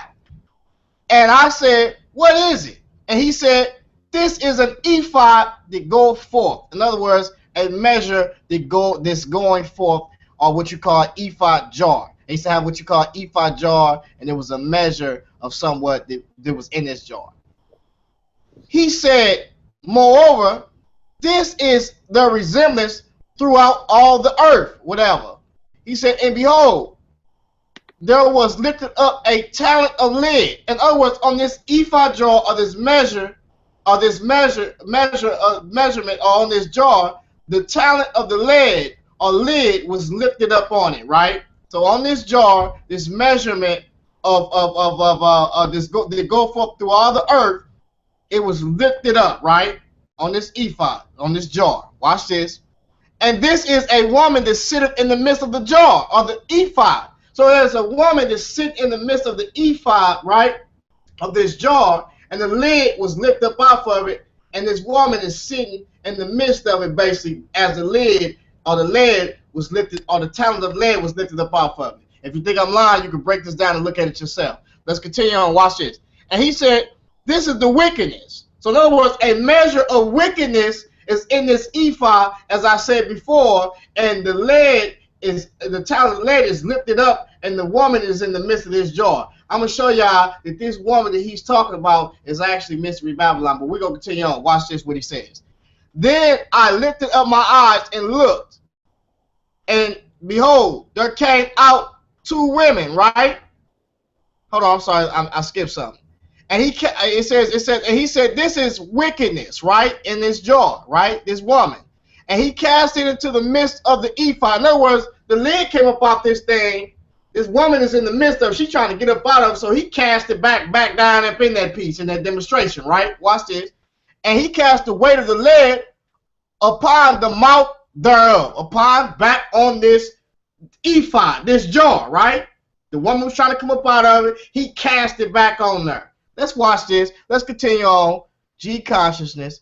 Then I lifted up my eyes and looked, and behold, there came out two women. So two women came out as he lifted up his eyes, and he seen this other event that took place prior to of this ephod or whatever the case may be, and this woman trying to come up off of it, and the lid was halfway off, and he pushed the lid back on and pushed that thing back up in there, right? Two women come out. He look at it. He behold these two women, and they got wings of a stork, right? Now watch what happened. And the wind was in their wings, for they had wings like the wings of a stork. And they lifted up the ephod of the jar between the heaven and the earth. So they lift this thing up between the heaven and the earth, right? They're in the midst. They finna take this jar somewhere, basically. Watch this. With this wickedness in it, or this measure of wickedness is in it, or this woman, right? Then said, then says, then said I to the angel that talked with me, whether do these bear the ephod? Where you taking this jar at? Telling these little women with these wings, where you taking this jar at? He talking to the angel, and the angel basically finna tell him. And he said it to me, to build it a house in the land of Shinar. Watch this. So look, this is synonymous when you deal with Revelation, because we already know what that this religious or this system, as I told this brother before, has a specific place. I ain't even went to Jeremiah or Isaiah yet, Jeremiah 50 and Isaiah yet, to show y'all that Babylon will be built back again and will be a commerce center that all the world will trade at, and we're going to show you that. Watch this. To build it a house in the land of Shinar. So he's taking this jar of wickedness, and he's going to take this jar to the land of Shinar and build this place or this house unto this land. And it shall be established and set there upon her base. I bet this dude never read this verse or this chapter in his life. But watch this. Let's jump back to Revelations 11. Why you stop? Watch this. That's the end of the chapter. Oh, it ain't another chapter. Yeah. Keep going. Another chapter. I'm going back to Revelations. I'm going to show you who this ephod jar is. Now watch this. Let's jump down to the bottom real quick. Let me show y'all something real quick. I ain't even went to. It's a dagger that's over in Isaiah that I ain't even went to in Jeremiah yet, and he gonna get the dagger. He keep on playing. I'm trying to tell him. I'm trying to tell him. Watch what he says. Watch this. And the woman which thou sawest is that great city. Which he keeps saying it's Jerusalem. Hey, listen. Now, remember what I just read to y'all, right? Now, he keeps saying it's Jerusalem, right? That's what he keeps saying. Because they see the great city also said to be also in Revelation chapter 11. So they see a great city. They keep saying it's Jerusalem. I'm going to show y'all that this great city is actually the city of Babylon. Think I'm lying? And we're going to show you that. Because this is what an ephod and his jar of wickedness was taken to. It was taken to Babylon. Watch this. And the woman which thou sawest is the great city. Hold on. Well, you're going to make yourself look bad in a second. And the woman which thou sawest is that great city which reigneth over the kings of the earth. Now, what he's not telling y'all is this is, if you think I'm lying, you can look it up. Right now, today, Saddam Hussein, before he died, and also others, they're rebuilding Babylon back up again. Did y'all know that? And not only are they rebuilding it back up again, guess who else is funding it? Obama funded it already. Asia, China has funded it already. And guess who else funded it? Russia and Iran. Think I'm lying? Look it up. So listen. Don was writing about us, huh? Hold on, listen, bro. In the latter days, if you think I'm lying, you can look it up now. Iraq, when you deal with Revelation chapter 18 and 19, we see commerce is taking place because they're looking on a place where trade is taking place. In the latter days, I guarantee you that Iraq is going to be a commerce center, and it's going to be what we call, guess what? The Tower of Babel, where trade actually went place, the real towers, because that's where the Fertile Crescent was, and that's where all trade came from, was Iraq. Think I'm lying? Look it up. No joke. Shinar. And let me jump to Jeremiah real quick and show you that. Let's jump to Jeremiah. I can get in there. Peace. What up? What up? Let me know when I can get in. Okay, we finna let you get right in as soon as I jump to Jeremiah real quick, bro. Let's jump to Isaiah chapter 13 real quick. Isaiah 13. Matter of fact, I'm just going to read it right here. Watch what he says. Howl ye, for the day of the Lord is at hand. It should come as a destruction for the Almighty. Now understand this. Isaiah is basically dealing with an immediate judgment on Babylon. And also I'm going to show you he's going to be dealing with a future judgment on Babylon too. We're going to deal with that. Therefore shall all hands be faint, and every man's heart shall melt. And they shall be afraid of pains, and sorrow shall take hold of them. Let's jump down a little bit. Watch this. For the stars of heaven, the constellations, therefore shall not give their light. Jump down a little bit more, a little bit more, a little bit more. A little bit more. Now we know he stirs up the Medes and Persians against us because it's in the scripture, but I want to show y'all something. Here it is. Bada bing, bada bam bing. And Babylon, the glory of kingdoms, the beauty of Chaldees, the excellency, shall be as when God overthrew Sodom and Gomorrah. It shall never be inhabited, neither shall it be dwelt in from generation to generation. Neither shall the Arabian pitch tent there, neither shall the shepherds make their fold there. But wild beasts of the desert shall lie there, and their houses shall be full of doleful creatures, and owls shall dwell there, and satyrs shall dance there. And the wild beasts of the island shall cry in their desolate houses, and dragons in their pleasant places. And her time is near to come, and her days shall not be prolonged. Now watch this. I'm going to prove to y'all that number one, we just read, it should be desolate. No Arabian shall pitch tent there. We just read that, right? Forever, right? Now watch this. Now check this out. Number one, Peter, or I believe it was Paul, one of the apostles or disciples, they are writing to the church of Babylon, sisters and brothers. Did y'all know that? So number one is, that leads me to believe or understand something. Two things took place. Immediate prophecy took place, as Isaiah is known to do, is he's given immediate and also future prophecies that take place in the book of Isaiah, and also future prophecy had to take place. How do I know that? Because if the immediate took place, as we seen it did through the Medes and Persians, then guess what? There should be not an Arabian or anything dwelling there, and it should be desolate. But how is Peter himself writing to the church of Babylon in his time? Something ain't right. So therefore, when you look at it, and then you read this verse, and then you jump to also read, for time's sake, jump to Jeremiah 50, 4 through 35, you're going to see the same thing. Also, jump to Isaiah 14, 1 through 7. When you read these and you realize this is talking about a future throwing down of the city Babylon. And guess what? That's what Revelation 17 is talking about. I rest my case. Go ahead, Israel Doctrine.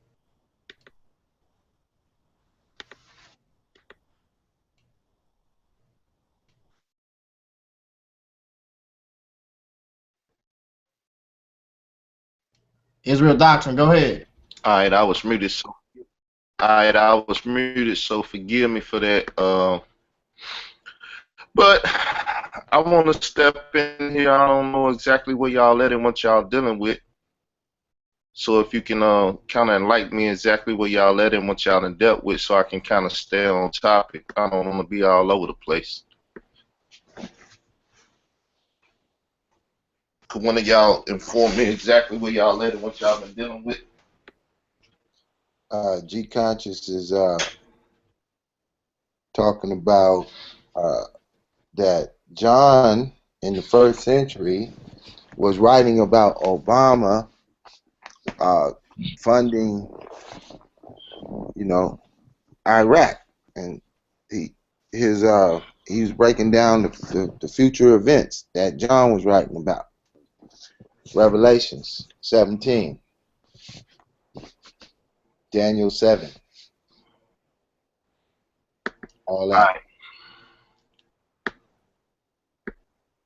Well, For those that may not know, Peace is Carl Abbott, Israel Doctrine M CEO. For those that don't know, now what I'm gonna do is I'm gonna go to, let's just go to Zechariah right quick, 14. That way I can paint the picture. We'll pick it up at 1. It might be 12. I don't know until I get there.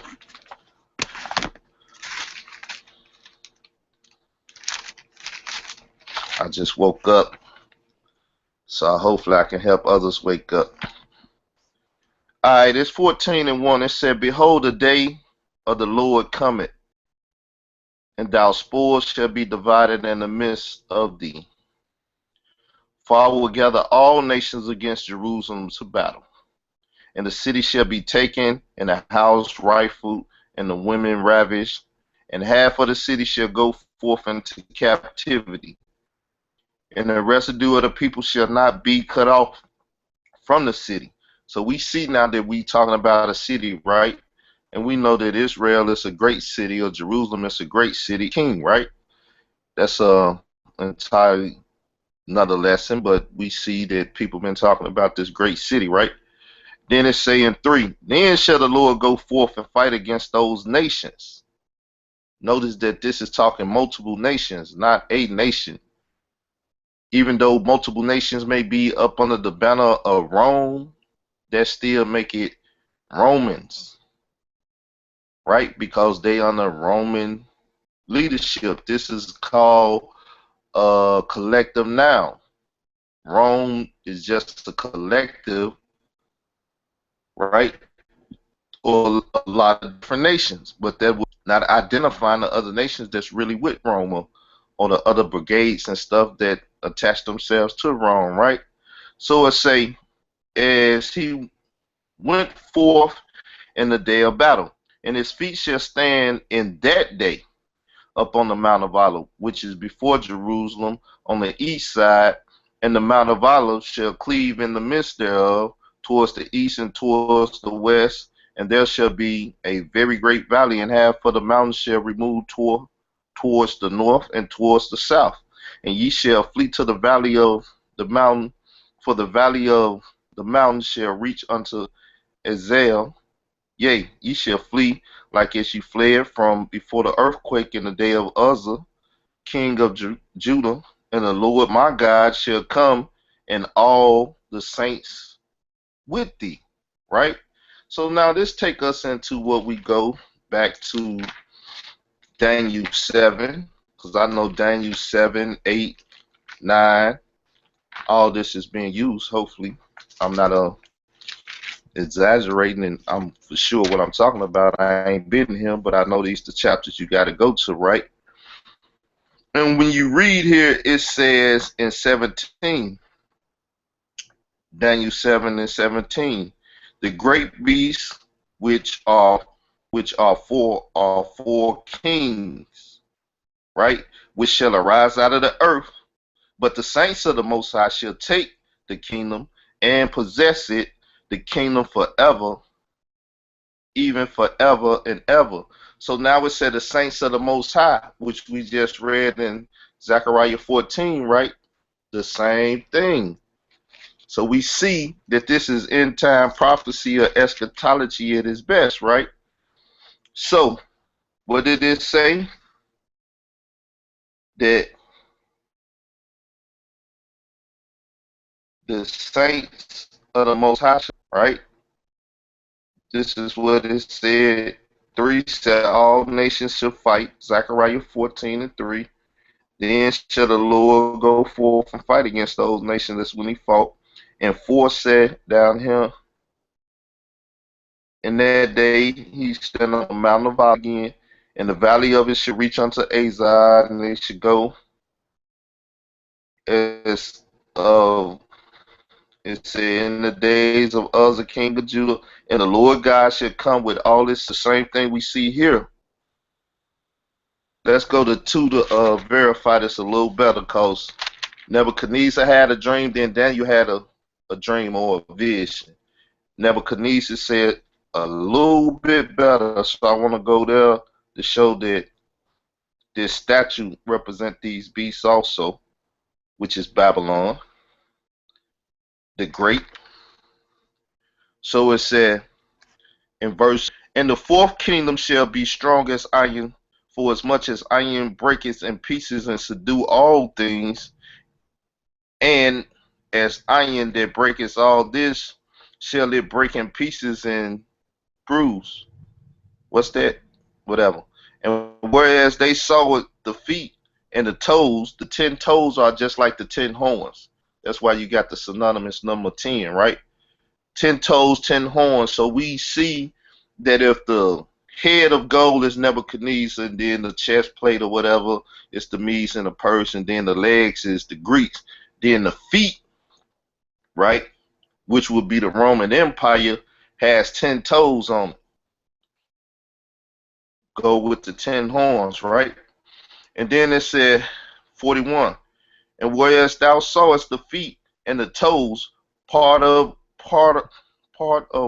potter's clay and part of iron, the kingdom shall be divided, but there shall be in it of the strength of the iron, for as much as thou sawest the iron mixed with miry clay, right?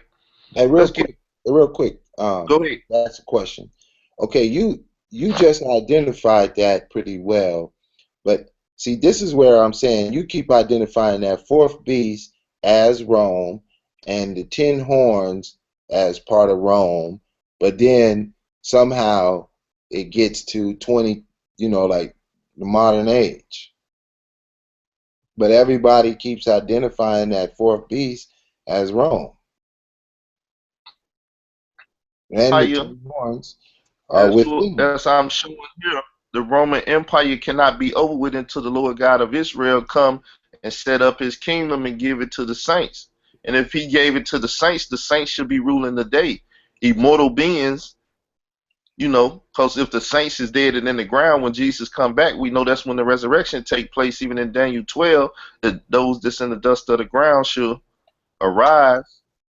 And I even show that because his promises that Jesus gave Peter and the disciples and others, that when he come back, they should rule with him.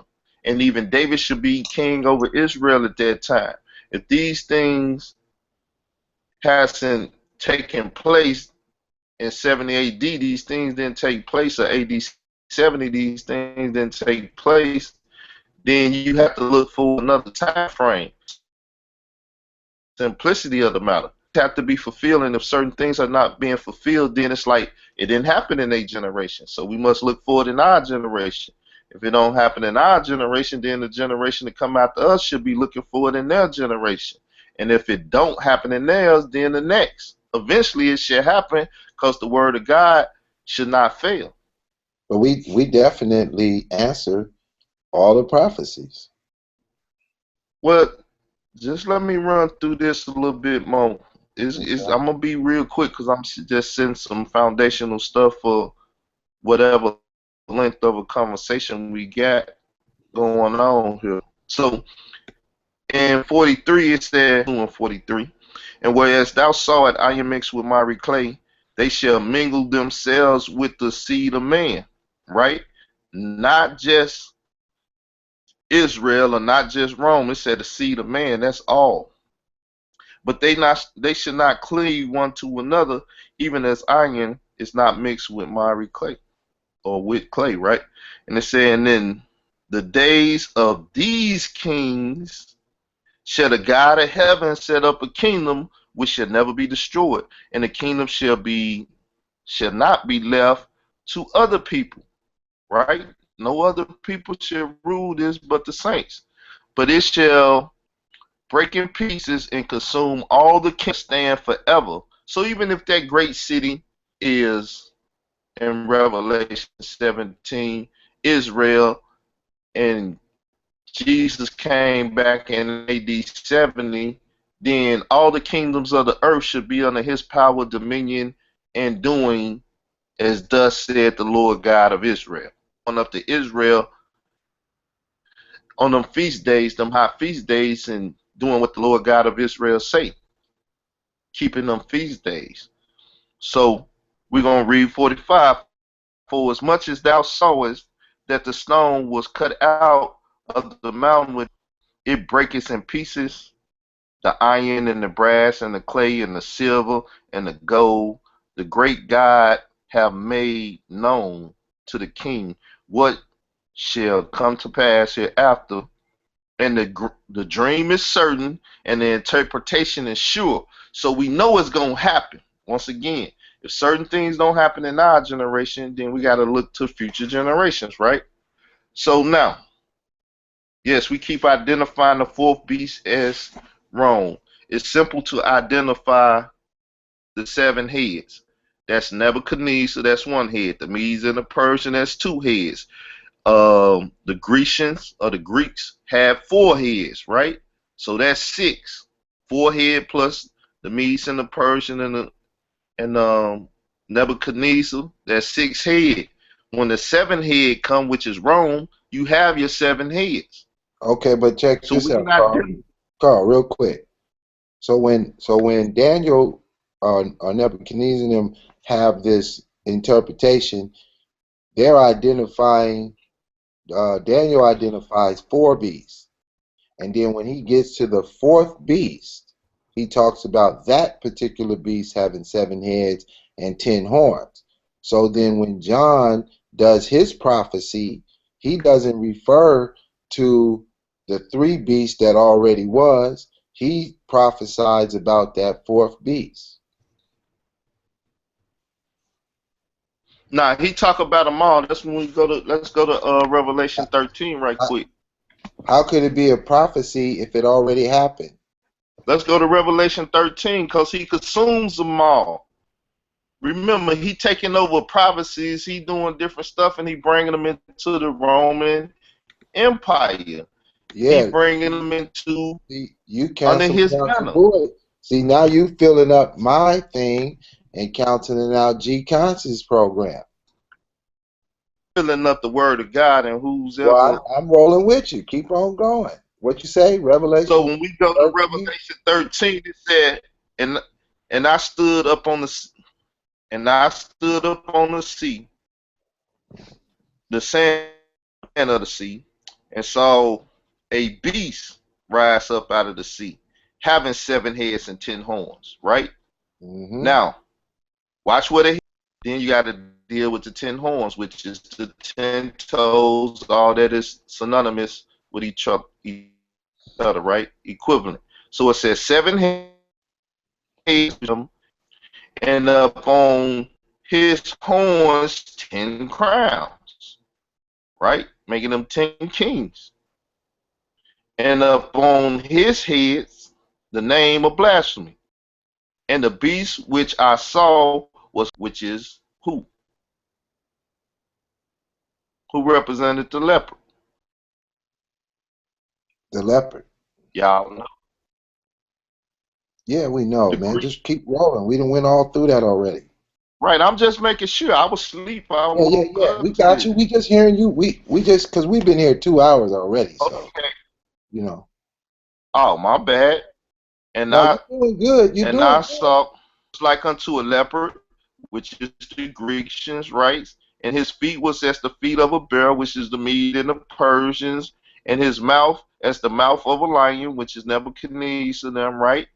Then that's six heads right there. And the dragon gave him his power and No, his now seat you're and adding. great Now you're authority. adding. Now you're adding. No, you gotta have four beasts. No, you don't. You do. No, you don't. Not when you get to Revelations. Yes, you do. No, Yeah, you well, don't. hold on. Let me ask you this, Carl. Which five failed then? Because he said five are fallen.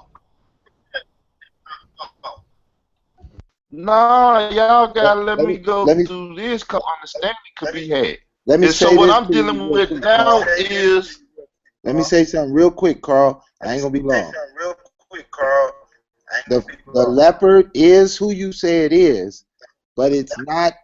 It's that what Rome did is it made all the empires that it had conquered fight with them when they went to Jerusalem. So that's why they're still the leopard, but they're not in power. So it's identifying those previous kingdoms that it had conquered. But right now, this revelation has not taken place as far as coming from John. He is revealing a future event. Right. Revelations is a future event at the time he writing it. So when he mentions them, he's not talking about what David talked about as far as David just identifying the four kingdoms. He's saying now that this final beast, it has encompassed all those kingdoms.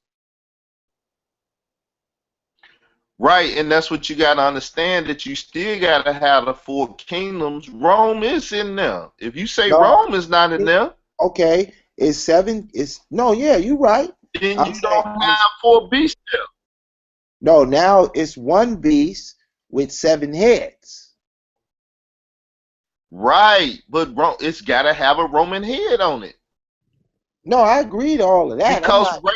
I'm not. I right agree that there, it's I'm just wrong. saying in verse two, okay, I'm just saying in verse two, you reading about six heads. You gotta know the seventh is right there too. Okay, go do your thing. Do your thing. I don't want to stop. Right. So now,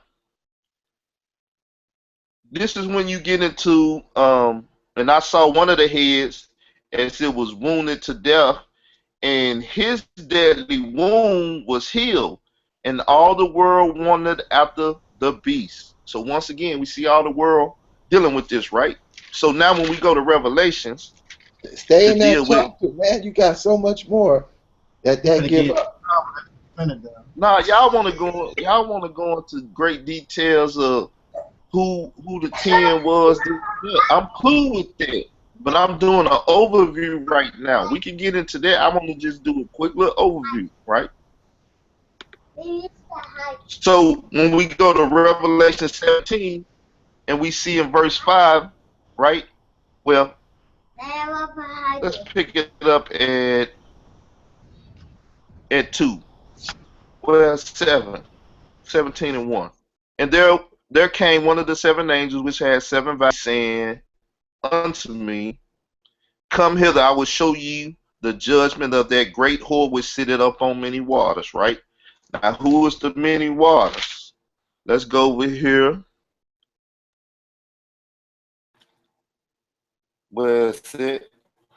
Hey, Pitt Boss said he Y'all had know to the call verse I'm talking about? 15 more minutes.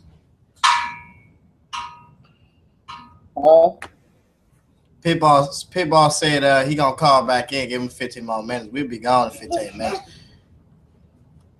y'all trying to cut me off. What the many waters said in 17? It's at the top and at the bottom, actually. It's at verse 1, and then it's gonna be also at verse um, verse verse 15. All right. And then so it said, the great whore that sit on many waters, right? So 15 said, and he said unto me, the waters which thou sawest where the whore sitteth are people and multitudes and nations and tongues. Once again, world, right? This is saying that that great city sit over the whole world. You cannot show me in historical times that the nation of Israel, the city of Jerusalem, set over the whole deep. Because even at that time, Rome was over them. So they couldn't been sitting up on Rome in 70 AD, right? So that lets you know that this woman is not talking about Israel, right? Let's go to And then Revelation 12. another thing too is you gotta look at too the first opening of it when it says that I will show you to the judgment. I mean, I will show unto thee the judgment of the great whore that sitteth upon many waters. Now watch what he says. He says, so he carried me away in the spirit into a wilderness. What the hell is Israel at? Israel ain't no goddamn wilderness. Where he get that from? That's another thing. Right, but I'm just showing the fact that sent over many nations in AD 70, right? So now This same woman that we talking about, Israel, is depicted in Revelations 12. I just did a little right. And it's a great one in heaven. A woman clothed with the sun and the moon, and up on her head a crown of 12 stars. Now, this is when you go back to Genesis 37 and verse 9, I believe, when Joseph had the dreams and he said he seen the sun, the moon, and 11 stars. Seeing that he was having a dream, he was not in the constellation at that time, right? So it was just 11, not 12. And it said, and she being with child, right, cried, travailing in birth, to deliver, and there appeared another one in heaven. And behold, a great red dragon, having 7 heads and 10 horns up on his head. See, the Roman, the compositive beast that we read about in 13, is after the woman. The woman, this woman who is Israel, is not sitting on her. She's out to devour her. But when we get to 17, it's a woman sitting on her. So now you got to deal with the fact that the conversation is saying that the one that they looked to devour became strong and sat on top of them. That didn't happen, people. He did not bring that about. You would have to say that the scribes and the Pharisees and all these people gained great power in the midst of 40 years to where they now sit and rule and dominate the Roman Empire. This did not happen. Let's read on, right? 5. She brought forth a man to be Jesus, right? Who was to rule all nations with a rod of iron, and her child was caught up unto God and to his throne. That's Jesus, right? And the woman fled into the wilderness, where she had a place prepared of God that she should feed her there 1,203 score. He fled into what? The wilderness. This is where you will read in Matthew 24, Mark 13, and Luke 21. It said, flee to the mountains. I believe Pitt Boss was talking about that when I came in. Flee to the mountains, right? And you will escape this persecution of this tribulation, right? And it said, let's skip down. 9. And the great dragon, right, called the devil and Satan, which deceiveth the whole world. Why? The beast system deceived the whole world, and it said, who is with the beast? This is what we read in Revelation. It said, which deceived. He was cast into the earth, and his angels was cast out with him. So now this is what we read, and it said in 4, and his tail, third part of the stars of heaven, and did cast them to the earth, and the dragon stood before the woman, which was ready to be for to devour her child as soon as, still dealing with Jesus. But let's see, right? We'll just go to 13 now.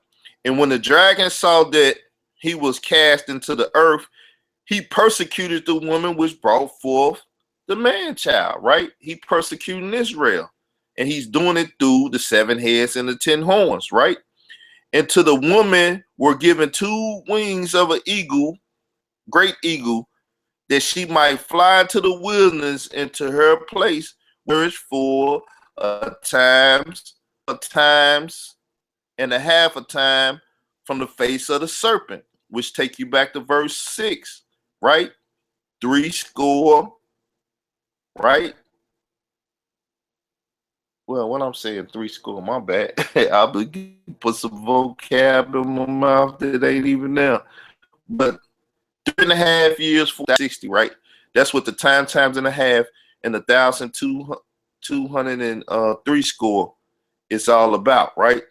15. And the serpent cast out of her mouth water. We know what the water is, right? Because we just seen a woman sit on many waters. It's the people, right? It said, cast out of his mouth as a flood, that he might cause her to be carried away of the flood, or the people, right? And the earth helped the woman, and the earth opened her mouth and swallowed up the flood, which the dragon cast out of his mouth, the people, right? And the dragon was wroth with the woman and went to make war with the remnant of her seed. Once again, it couldn't get the woman that fled, so now it goes to make war with the remnant of her seed. But the woman is truly Israel, which is truly the church or the bride of Jesus, right? It said, and the dragon was wroth with the woman and went to make war with the remnant of her seed, which kept the commandments of God and have the testimony of Jesus. Right? This is the persecution, not just the nation of Israel, but all would live godly and after the law, statutes, and commandments of Jesus. This is Cornelius and his family and any other Gentiles that would sojourn or come into the commonwealth that you read about in Ephesians 2 and 3. Right? Get back to 18. Right? And we're going to pick. So he carried me away into the spirit, into the wilderness, and I sitting on a scarlet colored beast. This is not the woman that's been running from the beast and the beast been looking to kill. No, it's a woman that appeared now. This is the harlot. This is the one that claimed to be the wife of Christ. Right? But she's not. She's just a straight up whore. So it say, full of names of blasphemy, having 7 heads and 10 horns. Right? And the woman was arrayed in purple and scarlet color with gold and precious stones and pearls, having a golden cup in her hand full of abominations and filthiness of her fornication. And upon her forehead was a name written, Mystery, Babylon the Great, the mother of abomination of the earth. Right? Now we know Israel played the harlot. So you could try to tie Israel in here, but it don't work because you would have to put Israel on the beast and say she ruling the Roman Empire. These people paid taxes and stuff to Rome. These people was under their authority even after Jesus left, and they tried to take Paul up there to Agrippa, and he had to go through there, and he said, I'm a Roman. Therefore, it put him under their jurisdiction, and he had to go to keep the Israelites from killing them. Why? Because at the end of the day, Israel had power, but they weren't never over Rome. Most definitely in 70 AD, they weren't sitting on top of the beast, which is Rome, because if they were, then Rome would have never came and sacked Jerusalem. They would have said, hold up, we on top of the beast, we control you, don't go into Jerusalem. Or they couldn't control the beast. We don't read in the scriptures where they don't have control over the beast. He that rideth the beast as the beast has control over the beast. So, and up on her forehead was a name written, Mystery, Babylon, Harlots, and the abomination of the earth. And I saw the woman drunk with the blood of the saints and with the blood of the martyrs of Jesus. And when I saw her, I wondered with great admiration. So now we see that it said a woman, right? The woman was the saint. Woman is riding the beast. So when you read over here in 12 and see that the beast is after the woman and she flying to the wilderness stuff, don't think that she ain't being this beast ain't being rode on at this point. It don't tell you in 12, but remember he having a vision and the whole vision tell the whole story. So just because he don't tell you the beast is being rode in 12 or even 13 or whatever, that's why you get to 17 and understand that there's a woman up on this beast and she's controlling this beast. This is called the Holy Roman Empire, and it didn't come in place in 70 AD. You can argue all you want, but you got to put some woman on top of that beast, and you can't put Israel up there because she don't fit. And if she don't fit, you must acquit. But she's not the one that's riding this beast.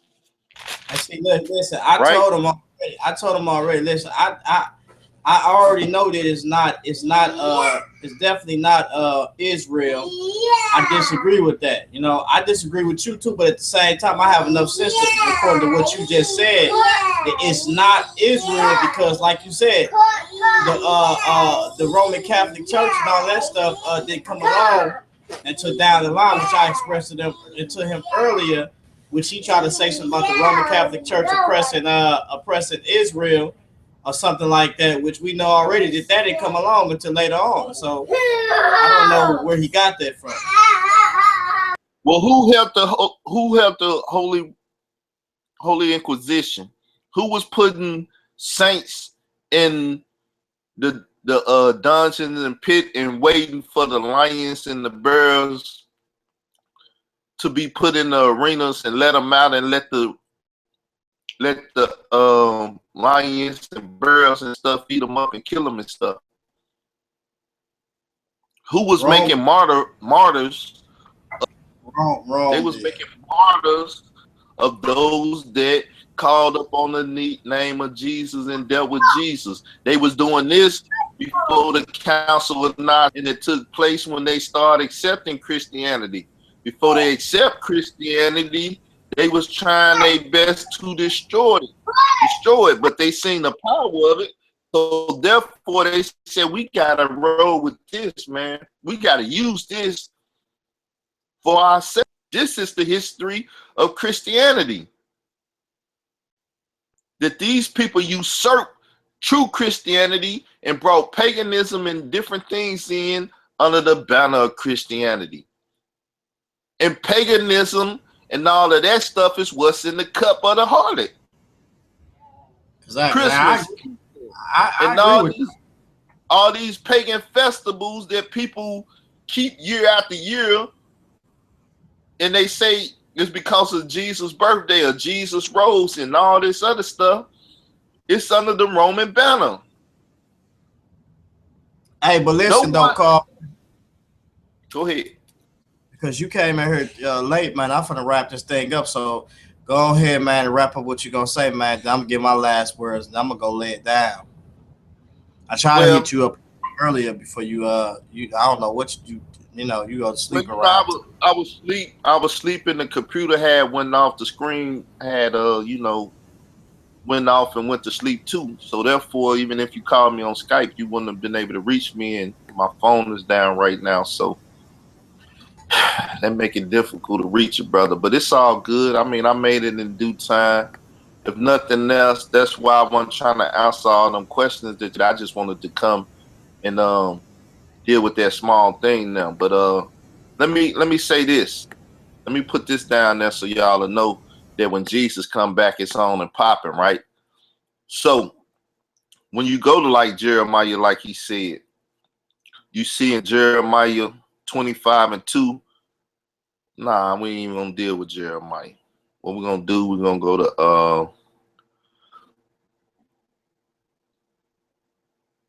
hold up, my bad, I'm in the wrong spot. I want to show a promise or two. Just let me do that. So right when we get to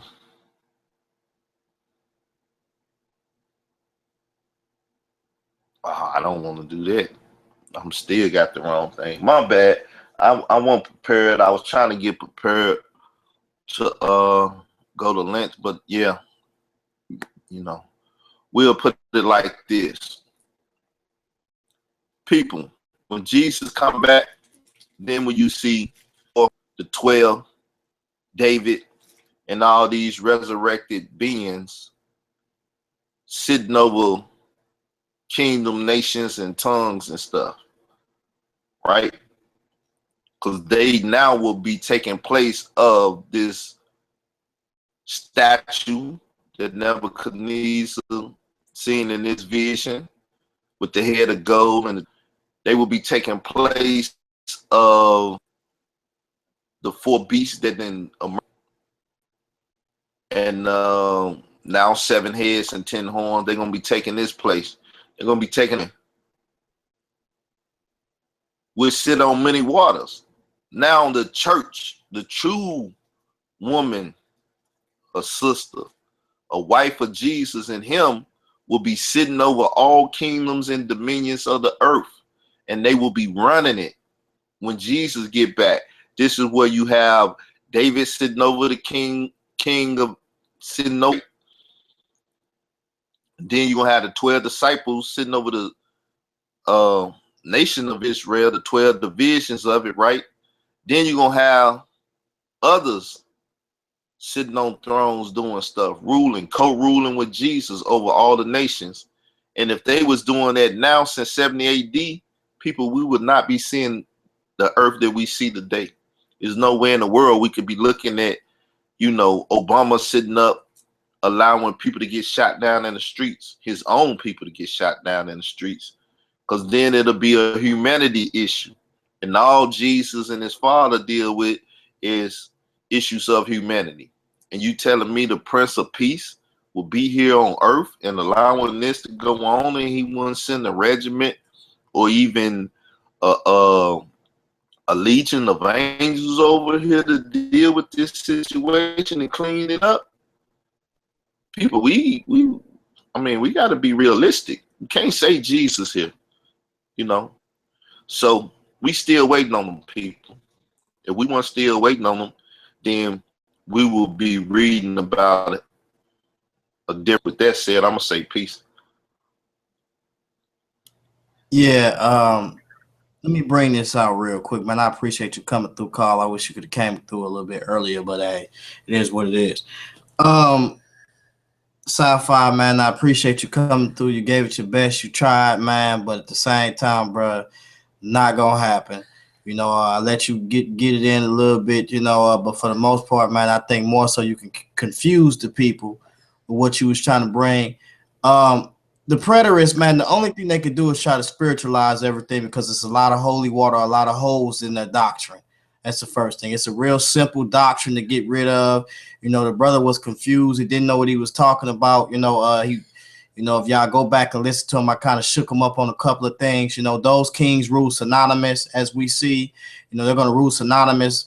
The one of the kings, the 11th king, is going to subdue one of the 3 kings. So, the 3 kings are the 10 kings, right? So we're going to see that take place. But let me bring out something to show y'all something literal that must take place, and why is it very important. Let me show y'all something. Let's jump back to Genesis.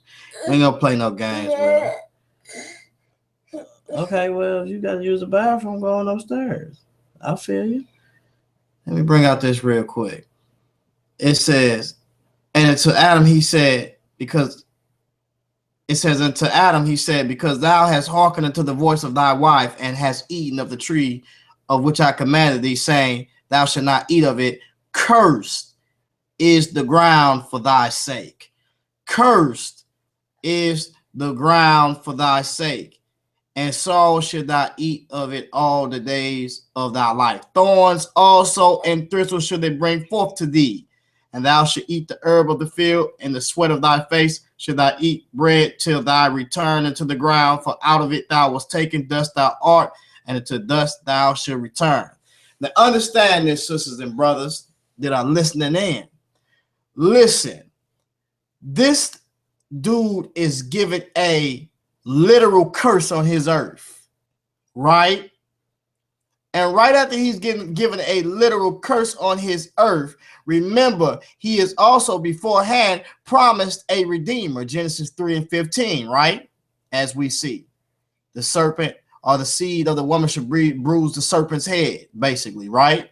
Means he's going to take dominion over the serpent. Even the serpent is going to bruise him, but he's going to have dominion over the serpent, basically. So we see that. Now, one of the things we see is now, man do not have the dominion over the serpent physically, right? And also his earth is cursed physically. So therefore, Adam came into an earth that was not cursed. Now he is in an earth that is cursed, and his descendants, which is us, are in a cursed earth that is famine, and there is much imbalance that is in this earth. Therefore, there are diseases and all types of things that take place, because guess why? Because of radiation, also because of parent to daughter element particles that decay. And once something decay, then it's detached or it dies out, basically. It's degenerate. So this earth is degenerate, sisters and brothers, right? So this curse has to be lifted up off the earth. Now, everybody know that there has not been a curse lifted up off this earth. Everybody know also that Abraham was promised physical, geographical landscaping or land. Let's stop playing games, sisters and brothers. This is not the kingdom of the Most High God. This is not the kingdom of the Most High God once again. Much murder, much stealing. Lay not up for yourself. What does he say? Treasures on earth, but lay up for yourself treasures in heaven, where man stealeth not, and it don't rust or do any of that, right? So guess what? If this is the kingdom of heaven, hey, look, it's a lot of stealing going on, sisters and brothers. Somebody then lied, and the liar is preterism, and what's called is a liar with them, as well as William Bell and Don Preston. They lying, y'all, and they got so many loopholes, and they have to critique it, but they are found to be liars. And with that being said, once again, I hope y'all listening to my first portion, how I summed up Revelation chapter 17 within an hour with bouncing back and forth to Daniel chapter 7, and I freestyled that. Go check it out and listen. It's an hour worth when you come into listening to it. Worth more hearing and studying than when this brother came in sci-fi and confused. And Israel came in and confused just as well too, but he don't, he know what it is. But with that being said, I just want to say peace to everybody out there. Thank y'all for listening in. It's been a good time. It's been a funny time. Cause sci-fi is super funny, y'all. Go ahead. Why you ain't tell them about how you last?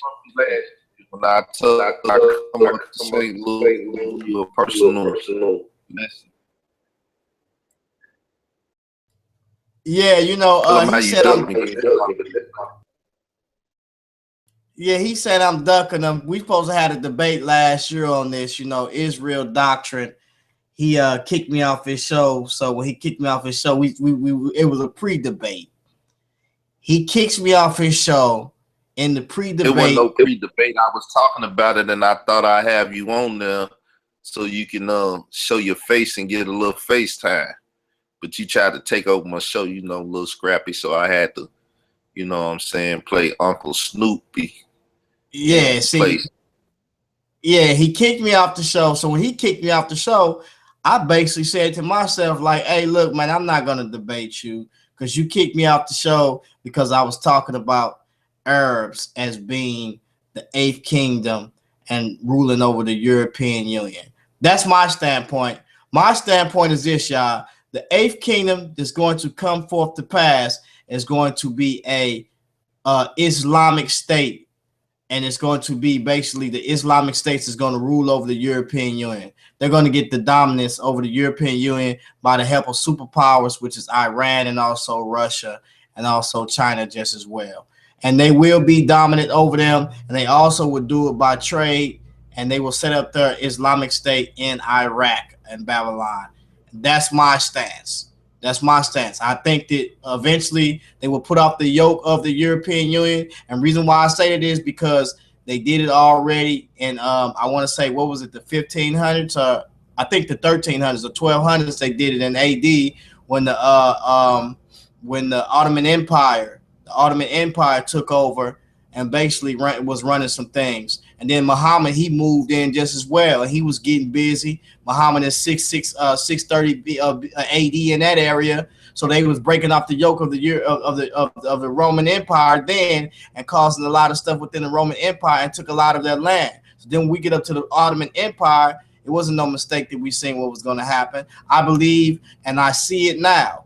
The Islamic states are more radical and they're willing to die, and they will break off the yoke of the European Union, and they will establish of what you call the eighth kingdom. And this is why revised Rome upon the 10 kings won't survive that long, but continue a short space of time, because guess what? The eighth kingdom, which is a Islamic State kingdom, which is a dominant kingdom, will get ruled over the European Union by way of superpowers. That's my thing.